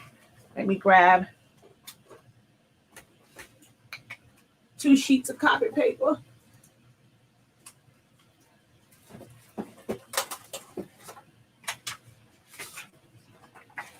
Now, I technically can push it through just like that. Sometimes it can get caught. So I don't always like to do it, but you technically can. If you're very, very careful, and depending on if yours is not like malfunction, you can technically push it through just like that. But I'm going to put it in between, or it's not even like so much the 2 sheets of paper. I can kind of do it on the one. It's just to keep it from catching on the bottom. So I'm going to put this here and let it catch and push it through. All right, I'm going to do this one where it is the one that's right to the size. And where did all my prints go? Yeah, see, mine is getting caught. Shoot. I knew that was going to happen. Hold on. It's coming out the top, and I let it ride out. It's coming out the top. So I'm just going to let it finish and let it ride out the top. But that's not where it's supposed to come out from. It just got caught. So it's going to curl it, which kind of sucks. And my paper is bunching up, though.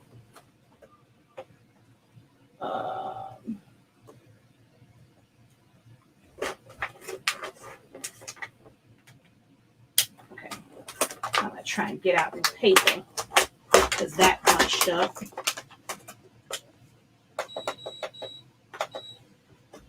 It's not supposed to come out the top of it like that. But now it at least is laminated. That's why I like to cover both sides. My lip in the back is kind of weird. So I'm going to put this, I'm just going to sandwich it back in like this. And I'm going to send that back through. And make sure that it doesn't get caught on the back as it's coming out. I don't know why it got caught. You're getting caught again? What the heck?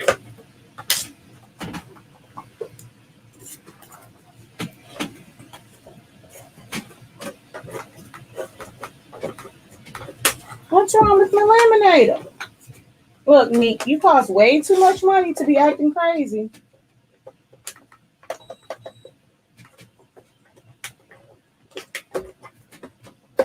Oh, the back is broken off. Oh, it's a whole gap through there.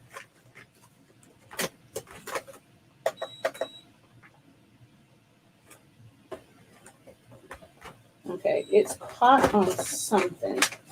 Oh no, what's wrong with my Mink? Oh gosh. All right, let's reverse it. Oh wait, it's too far in. It's not going to reverse. All right. I have a gap in my Mink and I don't know why. And now it's stuck. Let's see if I can get it to reverse. But I think it's too far in to reverse. Okay, no, it is going back through. Enough for it just to straighten out. What is wrong with my Mink? I got a whole hole in this.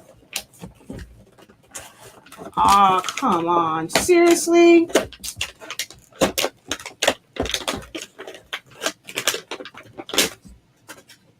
Oh, and I just broke off the paper in there. I'm going to have to use my heat press. All right, let's see if I can get that to come out. How in the heck did I drop it? I probably dropped it. I didn't realize that it was messed up. It's a whole gap right here.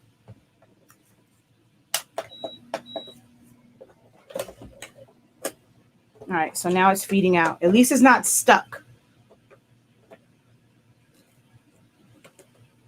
All right, I got to see how can I fix this because the lip on here, it's a whole gap right here and it keeps getting stuck. So this one is all messed up, but at least it's laminated. All right, I'm going to have to watch this as it goes through for the next one. All right, let's grab this one. And it has little pouches too. But those things are expensive to replace. So this is the one that is the same exact size. I'm going to put this one down and line this up.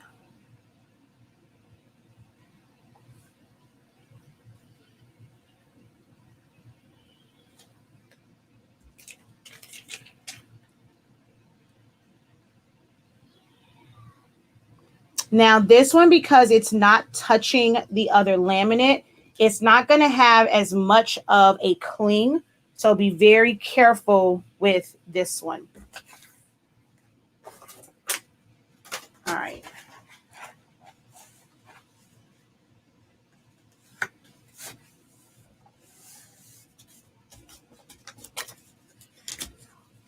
And maybe I just had this part sticking out too much.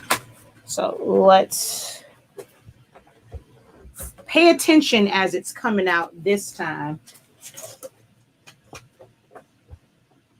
Make sure that it doesn't grab.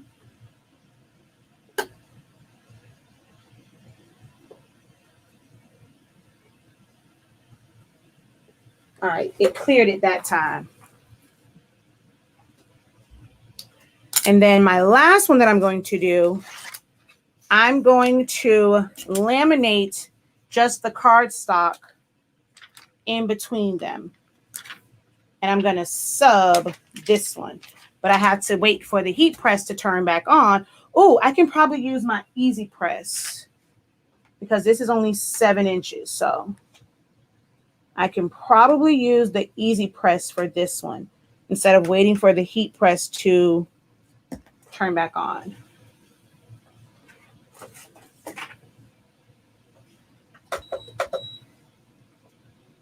That wasn't hot enough for this. I don't think that was hot enough for this one. Oh, actually, I had it on back. I had the top one on backwards. The bottom one stuck. I had the top one on backwards, so it stuck to this. But it would laminate and laminate the top. All kind of technical difficulties. I'm going to probably just cut another piece of laminate for that. Let me make sure I got this the right way. Okay, rough side. Okay, I did have it wrong. This is the rough side.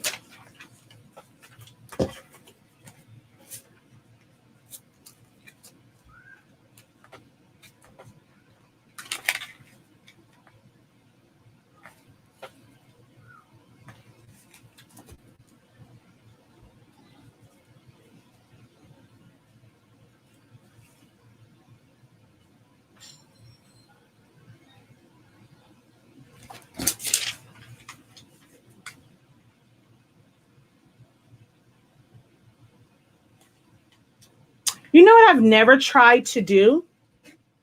I've never tried this with the laminator. I wonder if this will get hot enough to sub this. I've never tried that. I'm going to cut another piece of laminate so I can try it in the laminator. I'd never thought to see if you could sub it while you laminate it. That would be kind of cool if you could. So let me line this back up because I was running my trap and it was off.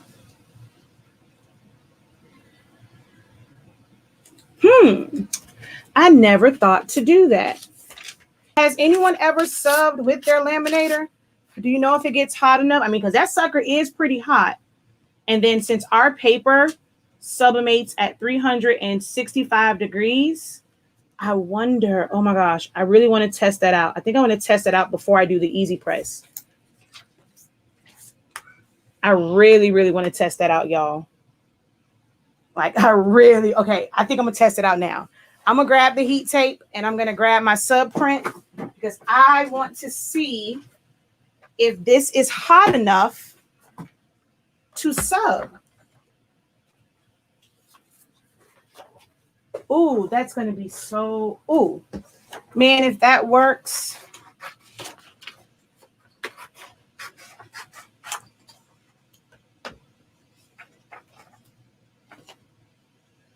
All right.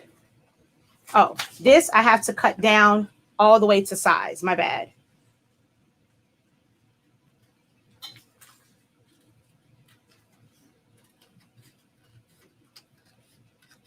Because it's going to fit right on there.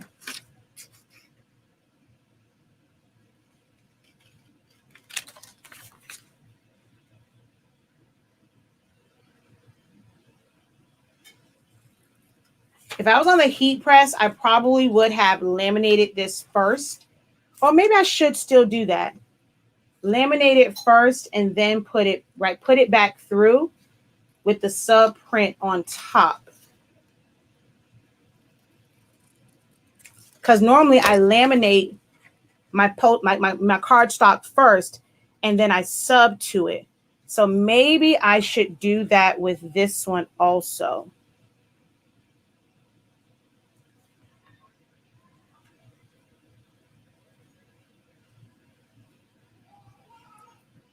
And I can't even see if you guys are commenting to say you have or have not used the laminator to sub. Oh my gosh, I picked it up and it moved. Shakia, you got to stop fiddling with stuff.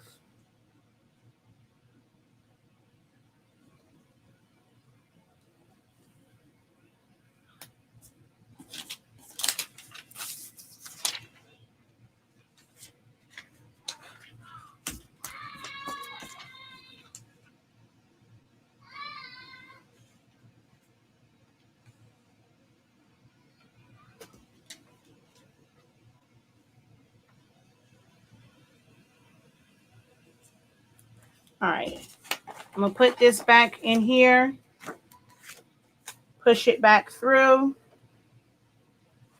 hold my little thingy back here just to make sure it doesn't catch.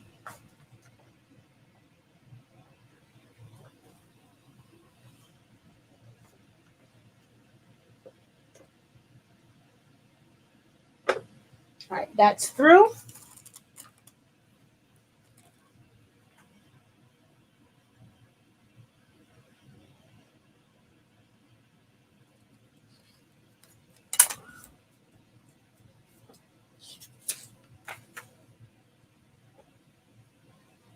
I think the higher the number, the higher, I forget how this works. I forget if the higher the number, the higher the temperature, or the higher the pressure. I think it's the higher the temperature. So I'm going to take this up to a 5 once it comes out.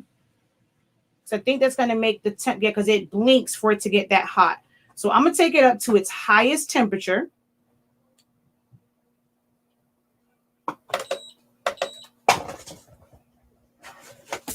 Okay, so this is laminated. We're going to take this and put this right on top where the paper is. I'm going to take my heat tape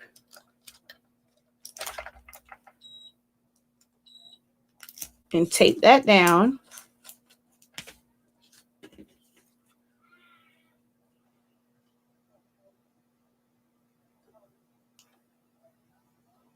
Wait, is the heating element on the top or the bottom? Or is it on both? I don't remember. We're going to see, though.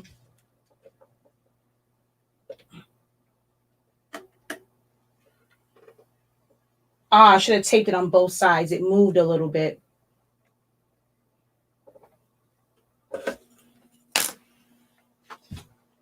That might be too fast, though. Paper works fast, but I don't know if it works that fast. That's going through pretty fast. I may have to put it through again. And I wonder if I should have used the tacky paper, because that was pretty fast. Yeah, that didn't sub. So I'm going to turn it over. This side seems to be hotter. If I turn it over, I wonder if, oh, it started to sub. Ooh. Okay, let's see if I put it on this side. Because I don't remember if the heating element is on the bottom or the top. Like the hottest heating element.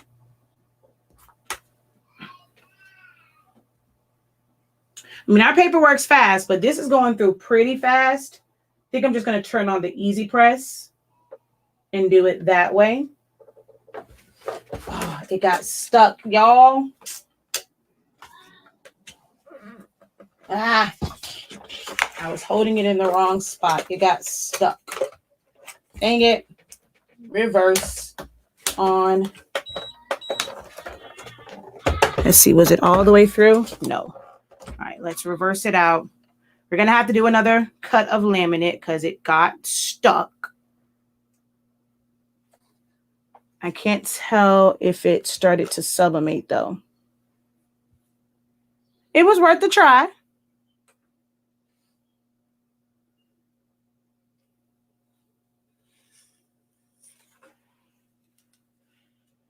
I mean, it seems like it's somewhat, but not really. So we know that it can't, the laminator is not hot enough for it. Actually, it seems like it's hot enough. I just don't think it presses long enough for it to sublimate. But that was a good kind of experiment right there. All right, I'm going to grab an easy press and plug that up. Is this one big enough? Yes, it is. All right. Let's do the easy press to sublimate it.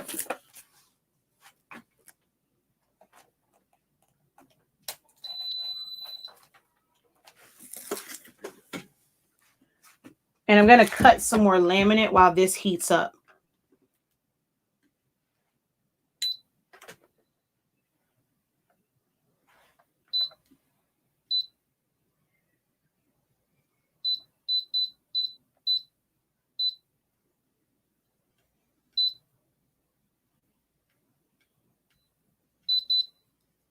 All right, this is heating up. I'm going to put this on the floor so that I can cut some more laminate. One, to replace the top of this one, and then two, to sub the other two pieces that I have. So let's put that over there. This over there. Oh, well, I guess I can, just in case you can't stay for the rest of it, this one, at least the back was laminated. I'm going to go ahead and pop a hole in this. Now, you can just put a hole.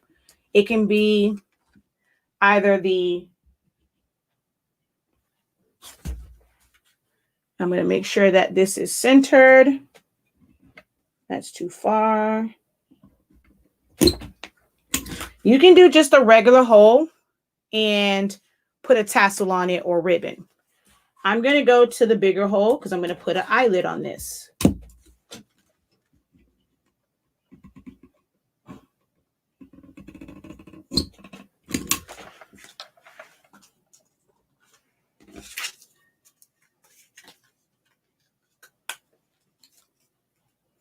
And I'm going to turn this back to the black one.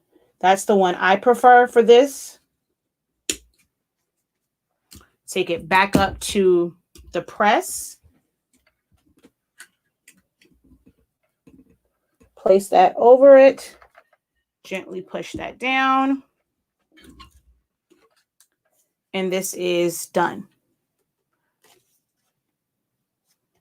And so you can, and it keeps it from, because it's just paper, it keeps it from like tearing it because you have the eyelet. So it won't put so much pressure to rip your bookmark.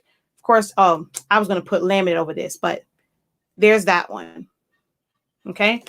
And just as soon as this one heats up, we'll be able to do,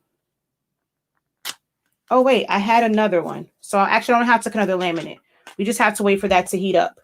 We do have this one. Wait, is this two parts? Yep. All right, so we have this one. I'm going to, where are my sub prints? All right, I have a rounded one. So let's do the rounded one.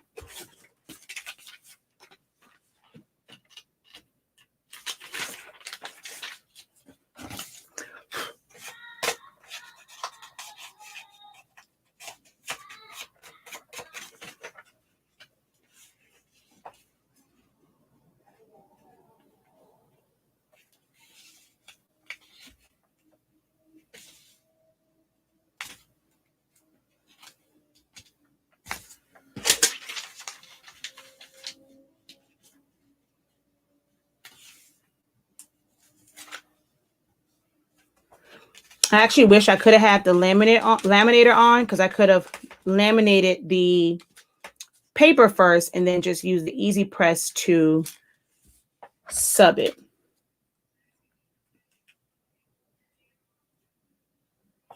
All right, so that's ready to go. Let me grab a pad. Where is my pad? I don't know. So I'm going to grab the one off of my heat press.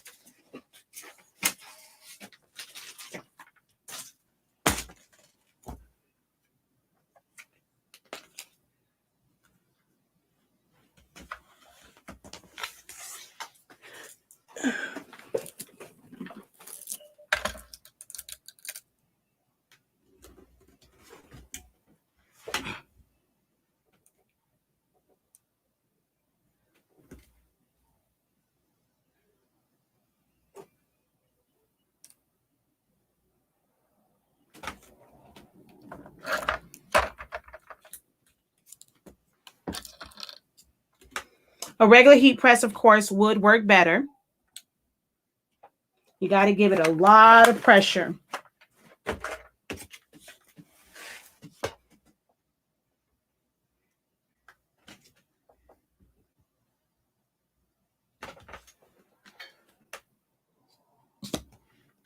All right, so that part is done. Now I'm going to take my print.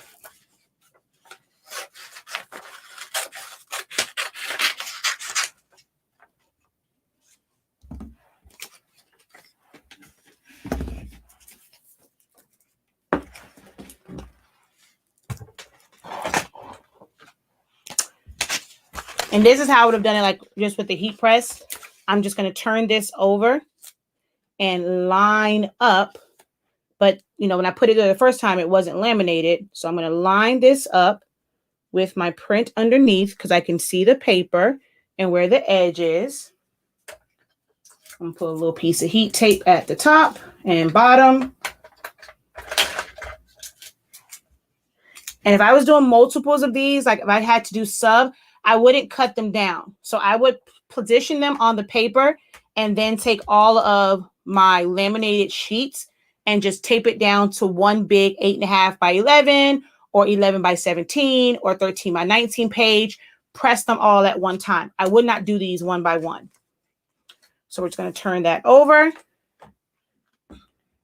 Press this 365 degrees, 45 seconds. With the easy press, I do like 45 seconds.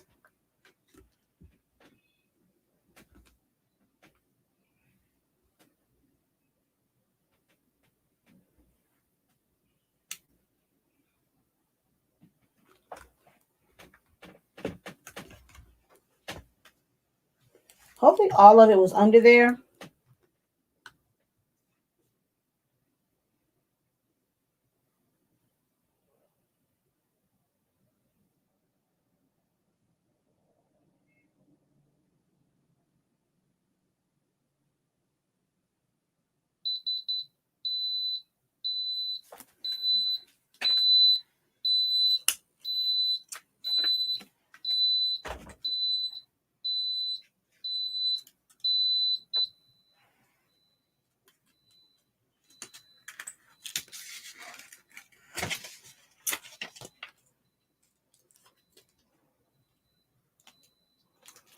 I'm going to put it underneath here so it can cool and get flat.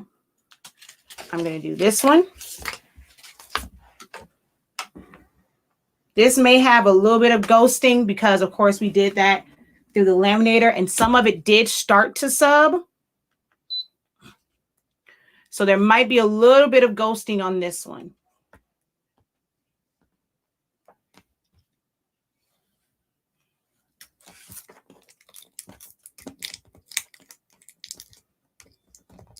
Heat press would work better to make sure everything is nice and smooth.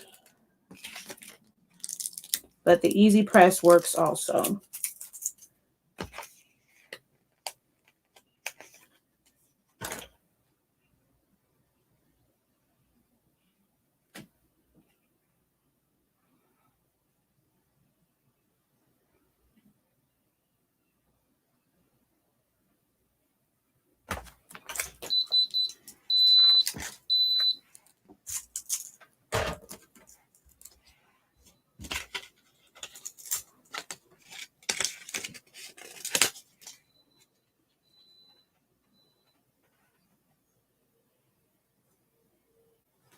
All right.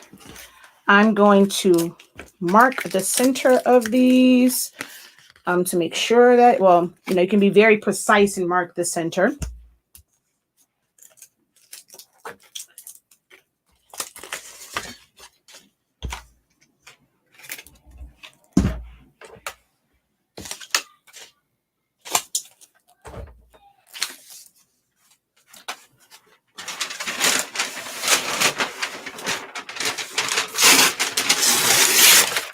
I want to press the back of this to help even that back. I push it back the other way.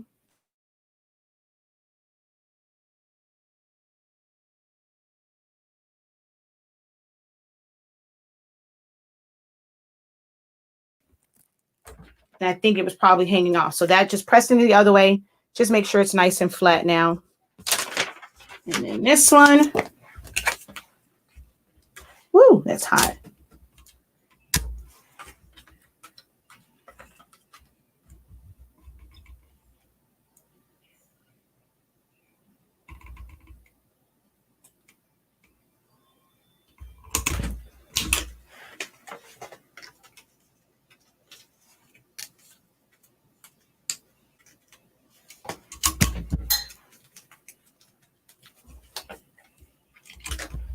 This mat is hot. Uh-oh, I can't see.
And where is the printed one? Wish I could have done this one with the, I guess I should probably cut. Oh, you know what? I'll cut it by hand. I'll just put a piece of laminate through there. Where did my lamination sheets go? Just so that we can see that one fully laminated. Move this. Let me grab my pouches.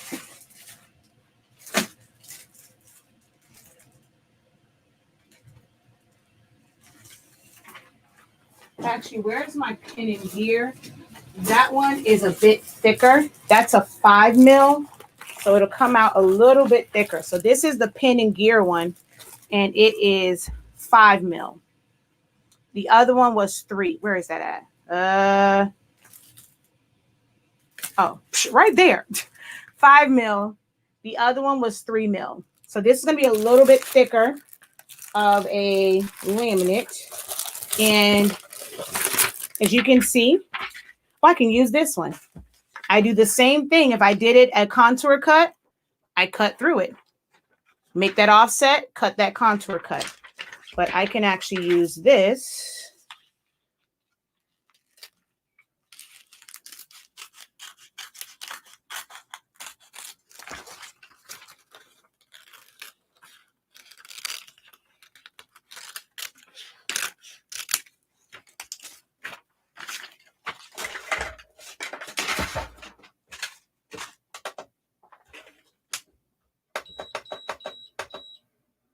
All right.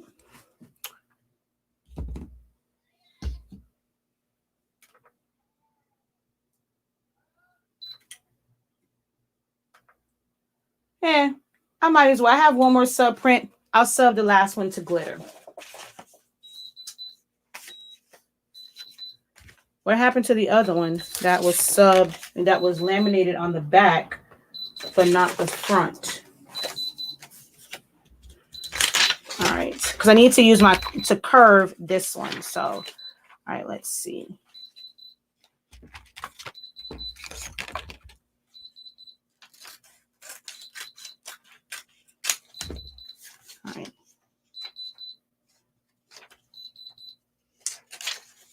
put this in here.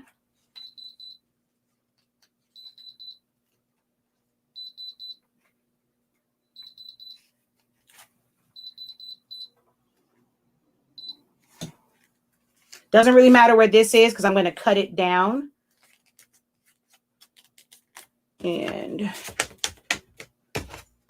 let's put you back in here. Our little makeshift pouch.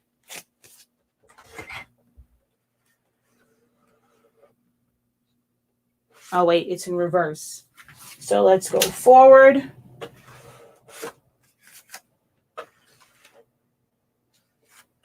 And I got to use my little tongue depressor to make sure that it doesn't get caught as it's coming out.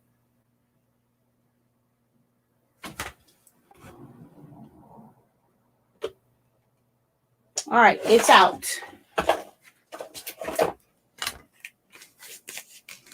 But you can see the difference. This was a regular print. So this is the regular print from the computer, from my pigment ink printer. This is the sub print. So these two are exactly the same. This is from the computer, from the pigment ink printer. This is from the sub printer.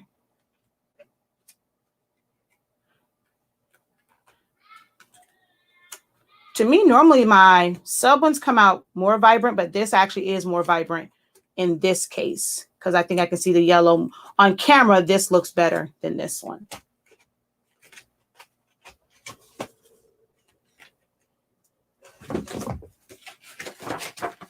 All right. So with this one, I'm going to cut it down. You can see the edging around it also. If you want to cut around that edge that it creates, if you want to keep it really thin, you can cut around that. And that actually also forms a corner. I'm going to go close to this and I'm going to use my corner punch.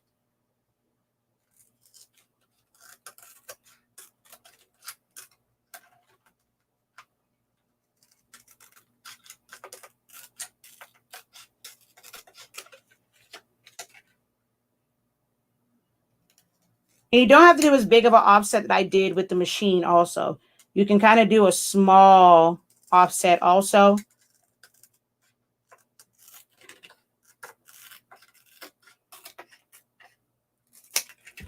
And then let me grab my corner punch.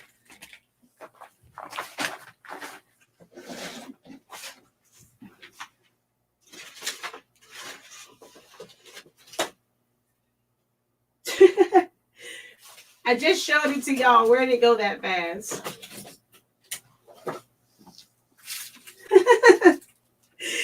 I just showed y'all the corner. Oh, it's over here. I was like, wait a minute now.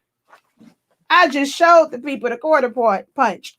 So you have this, you open the guides. That's where you put your paper in at, right? So you open that all the way up. One is a tight curve, and the other one is a wider one. All right. So we're just going to put this in here. And this is going to be the one that's like, it's going to barely see, like it's right there, like a little small thing on that one. And this, the guides, just kind of rest it right in the guides. Can't mess that up. And then just punch it. So now it's rounded. This side does a deeper one. So we're going to put it in the guides. Ooh, wait a minute. Hold on. Come off. I didn't give it enough force. So let's just get the rest of that off. There we go. And then, oh, look, even that shape. That's like the, what's that thing called? The luggage tag that came from Glow's Custom Creations. I like the one that was rounded and then straight and then rounded and then straight. This reminds me of that. So I'm going to put this side in and, oh, come on. That side doesn't want to pull.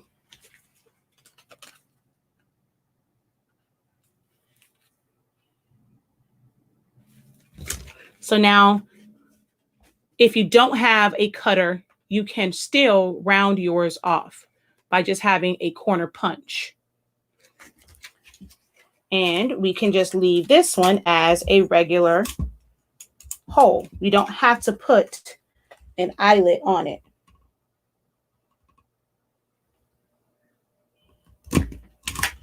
So that can just be like that without the eyelet. And then you'll just put your ribbon or tassel on there.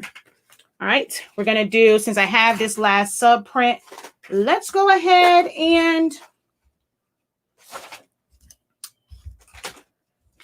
sub this glitter cardstock with an easy press.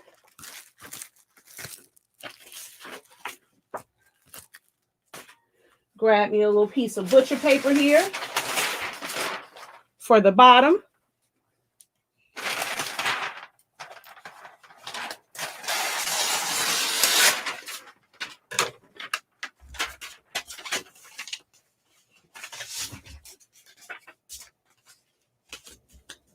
Cut this off. Now, this is flimsy. I would recommend either putting, like matting it and gluing them together. You can also put the thicker laminate to the back to make it a bit stiffer. So we could do that also. Just put laminate on the back side. It will still stick to it. Because this is a, oh, wait, did I cut that too short? Oh, just right. All right, so we're going to flip that over. And we're going to sub that 365. I'm going to make sure I am fully covering this. 45 seconds.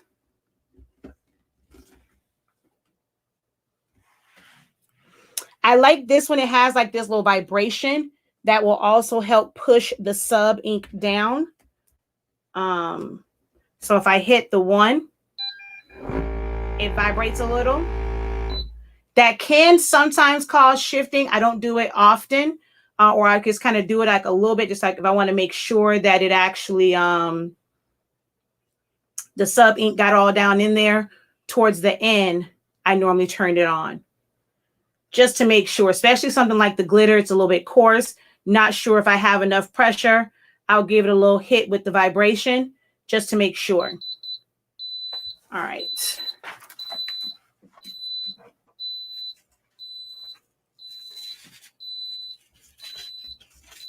So yeah, I could have done a little bit more. Probably should have hit it with the vibration at the end. I have some black that could have come off a little bit better, but that's still quite nice. And then for this, because I don't know where the edge is, I would then use, once again, we are memory keepers. I got a lot of their stuff. All right, back on up, Heidi Swap. We done with you. All right, I'm going to pull this back, tilt that down a little bit there. I'm going to cut off this end right at the top.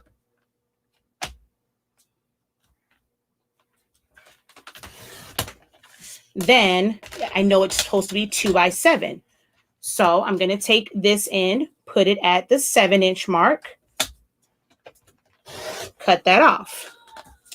My side here, I'm going to put this and I'm going to line it up close to the edge, making sure it doesn't cut anything off.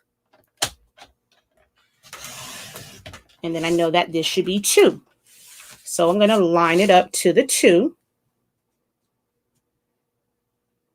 to make sure that now it's straight.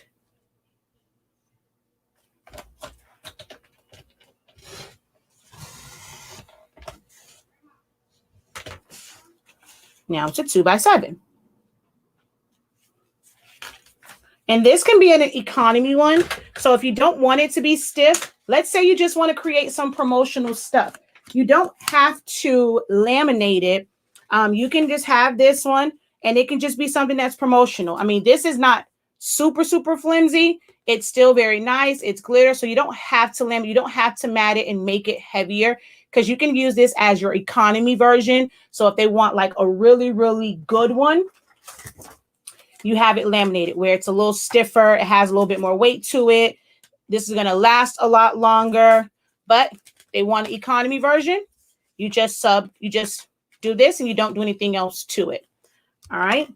But I am going to give this one a eyelet. An eyelet.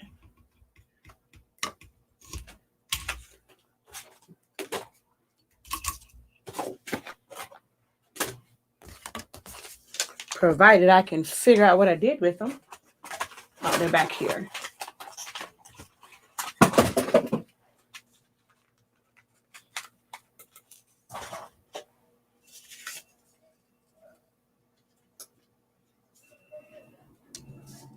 And I put that inside the top. Press that down gently. And it now has an eyelet. And you can put a tassel, a string, or anything like that on there. So I'm going to go over to the other camera, show all of these, and we are done for the night. Did y'all enjoy that one? Great for back to school. That's a great way to personalize items so they have their own personal bookmarks. Hopefully it will encourage the children to read.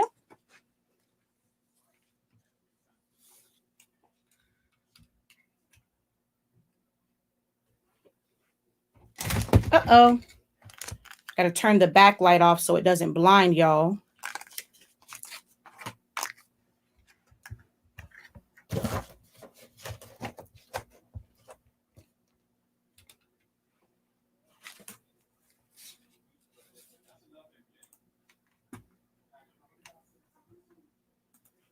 All right.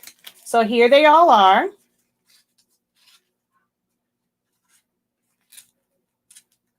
These two are with regular, no.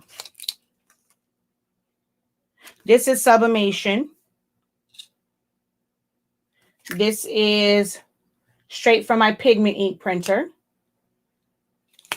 This is Sublimation. And this is Sublimation.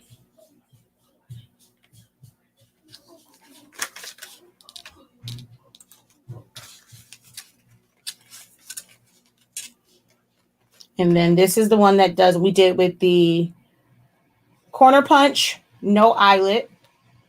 And then these have the eyelets on them. And as you can see up close, what those look like.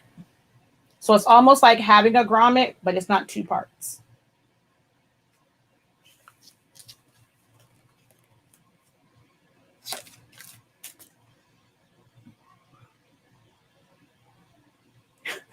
She says, I need a video on all your supplies. You have the weirdest machines. Really, Mom?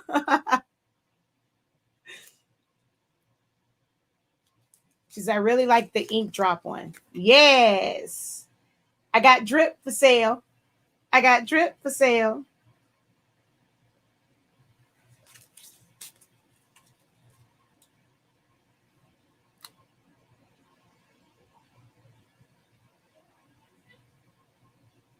I can tell this month will be filled with beautiful crafts. Tell a friend to tune in.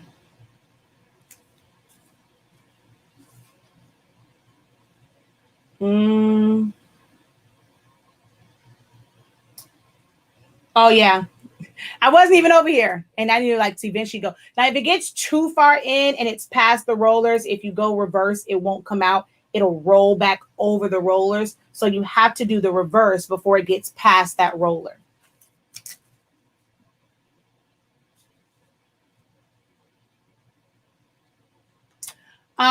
The eyelet one is a We Are Memory Keepers Crocodile.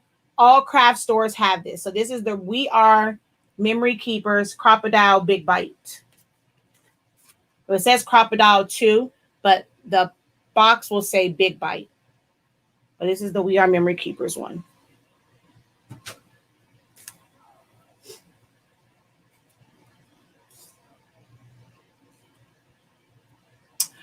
It was on 3.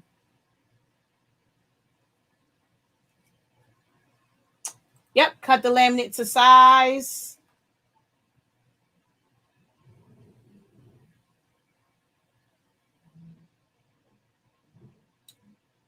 I can't wait to get the 7210 to use the ink, but I'm going to be using the paper this week. Awesome. Very informative as always. So yeah, y'all hung out with me for 2.5 hours today. I didn't realize it was that long. So that's our bookmarks for today. So I really wanted to do these, but I had to throw something in there. I've been wanting to use her in the white.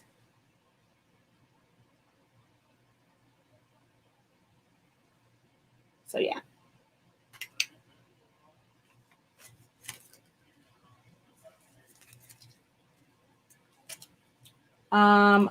Thank you for the great ideas. I will make them as promotional items. Yep. Just what I was saying, list of supplies. Yeah. So I will definitely do that. I'll post it on so just come back to the video and I'll post it as far as this. Any laminator will work. So you don't have to use the mink one. Any laminator will work. So if you have a Scott's one, you have any laminator, just use that. Or you can do it in your heat press. So you don't have to just go out and get a laminator. You definitely can do this in your heat press as well. I like this glitter one. Y'all know I like glitter.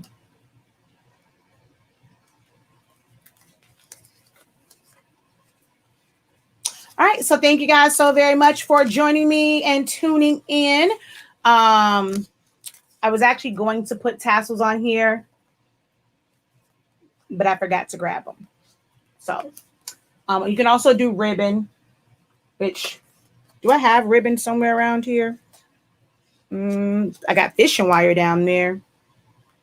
I don't have a piece of ribbon over here. I'll do a separate video and show how to just put the ribbon on there, but it's real easy. I was hoping I had a piece, but I don't. I don't have a thin piece of ribbon. I actually meant to use my tassels and my baker's twine.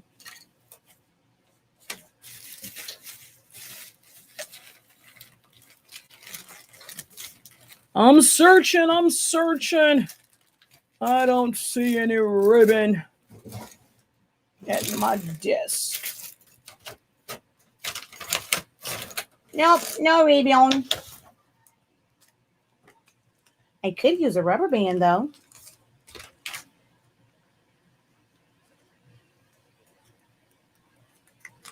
Can I get this rubber band through here? This is a pretty big rubber band. We use this to push it through. So when I do the ribbon, all I do is go like this, and then you'll take the end and pull it through. So this will be like your raw end, or you can tie and then just pull it through like that so that it's on there like that. That's how I do the ribbon, and loop it through, and it'll stay like that.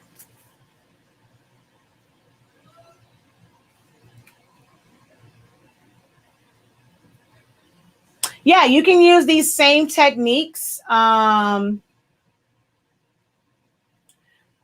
can use the same techniques to make notebook covers. I lost my whole train of thought. Baker's twine is basically like, gosh, now that, ooh, I think is over here, my baker's twine. Hold on.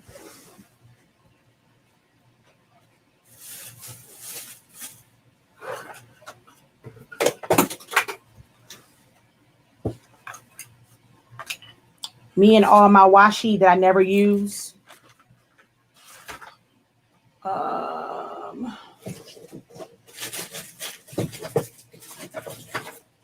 It's just colorful twine. It's not the brown one. Yeah, I don't want to fall. Oh, where are you? Oh my gosh. I don't want to fall down.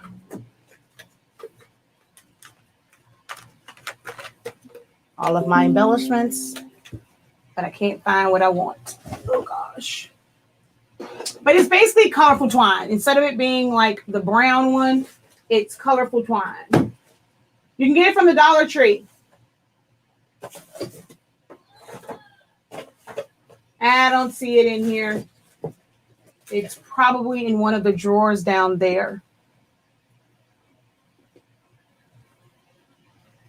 Ooh, I should have done one where I printed it on the laser printer and put foil on it. HS Ink Day. Y'all remind me. I just thought of something else I can do on HS Ink Day. I'll do one and I'll print part of it with the laser printer so that I can put foil. I've never used my foil quill pens either. Probably need to use those. But I'm going to print it on pigment ink, and then I'm going to send it through the laser printer just to print black in certain areas and then put foil over it. That's going to be nice. She said, I was thinking baking a cake. No. Go ahead. Order some more paper, girl. We have it in stock. Our shop is open 24 hours a day, 7 days a week. All orders that come in by 3 p.m. Eastern Standard Time go out the same day. After that, it goes out the next day. So definitely go on the site, place your order. UPS is a little bit more reliable than USPS, but that is up to you. You choose which shipping method works best for you. I heard my mouth is so dry. No, will not be. My husband made salmon. Honey, I'm going to go eat. My husband made salmon tonight, so I'm going to go eat. We'll not be doing that tonight. No. All right, but thank you guys. Oh, use the paper that you sent. Okay, I will do that. Well, I don't control the delivery, so that's great on them that they deliver even faster because we don't control the delivery, but we definitely ship out fast. And you can get all of that from, like, what I'm referring to is our website.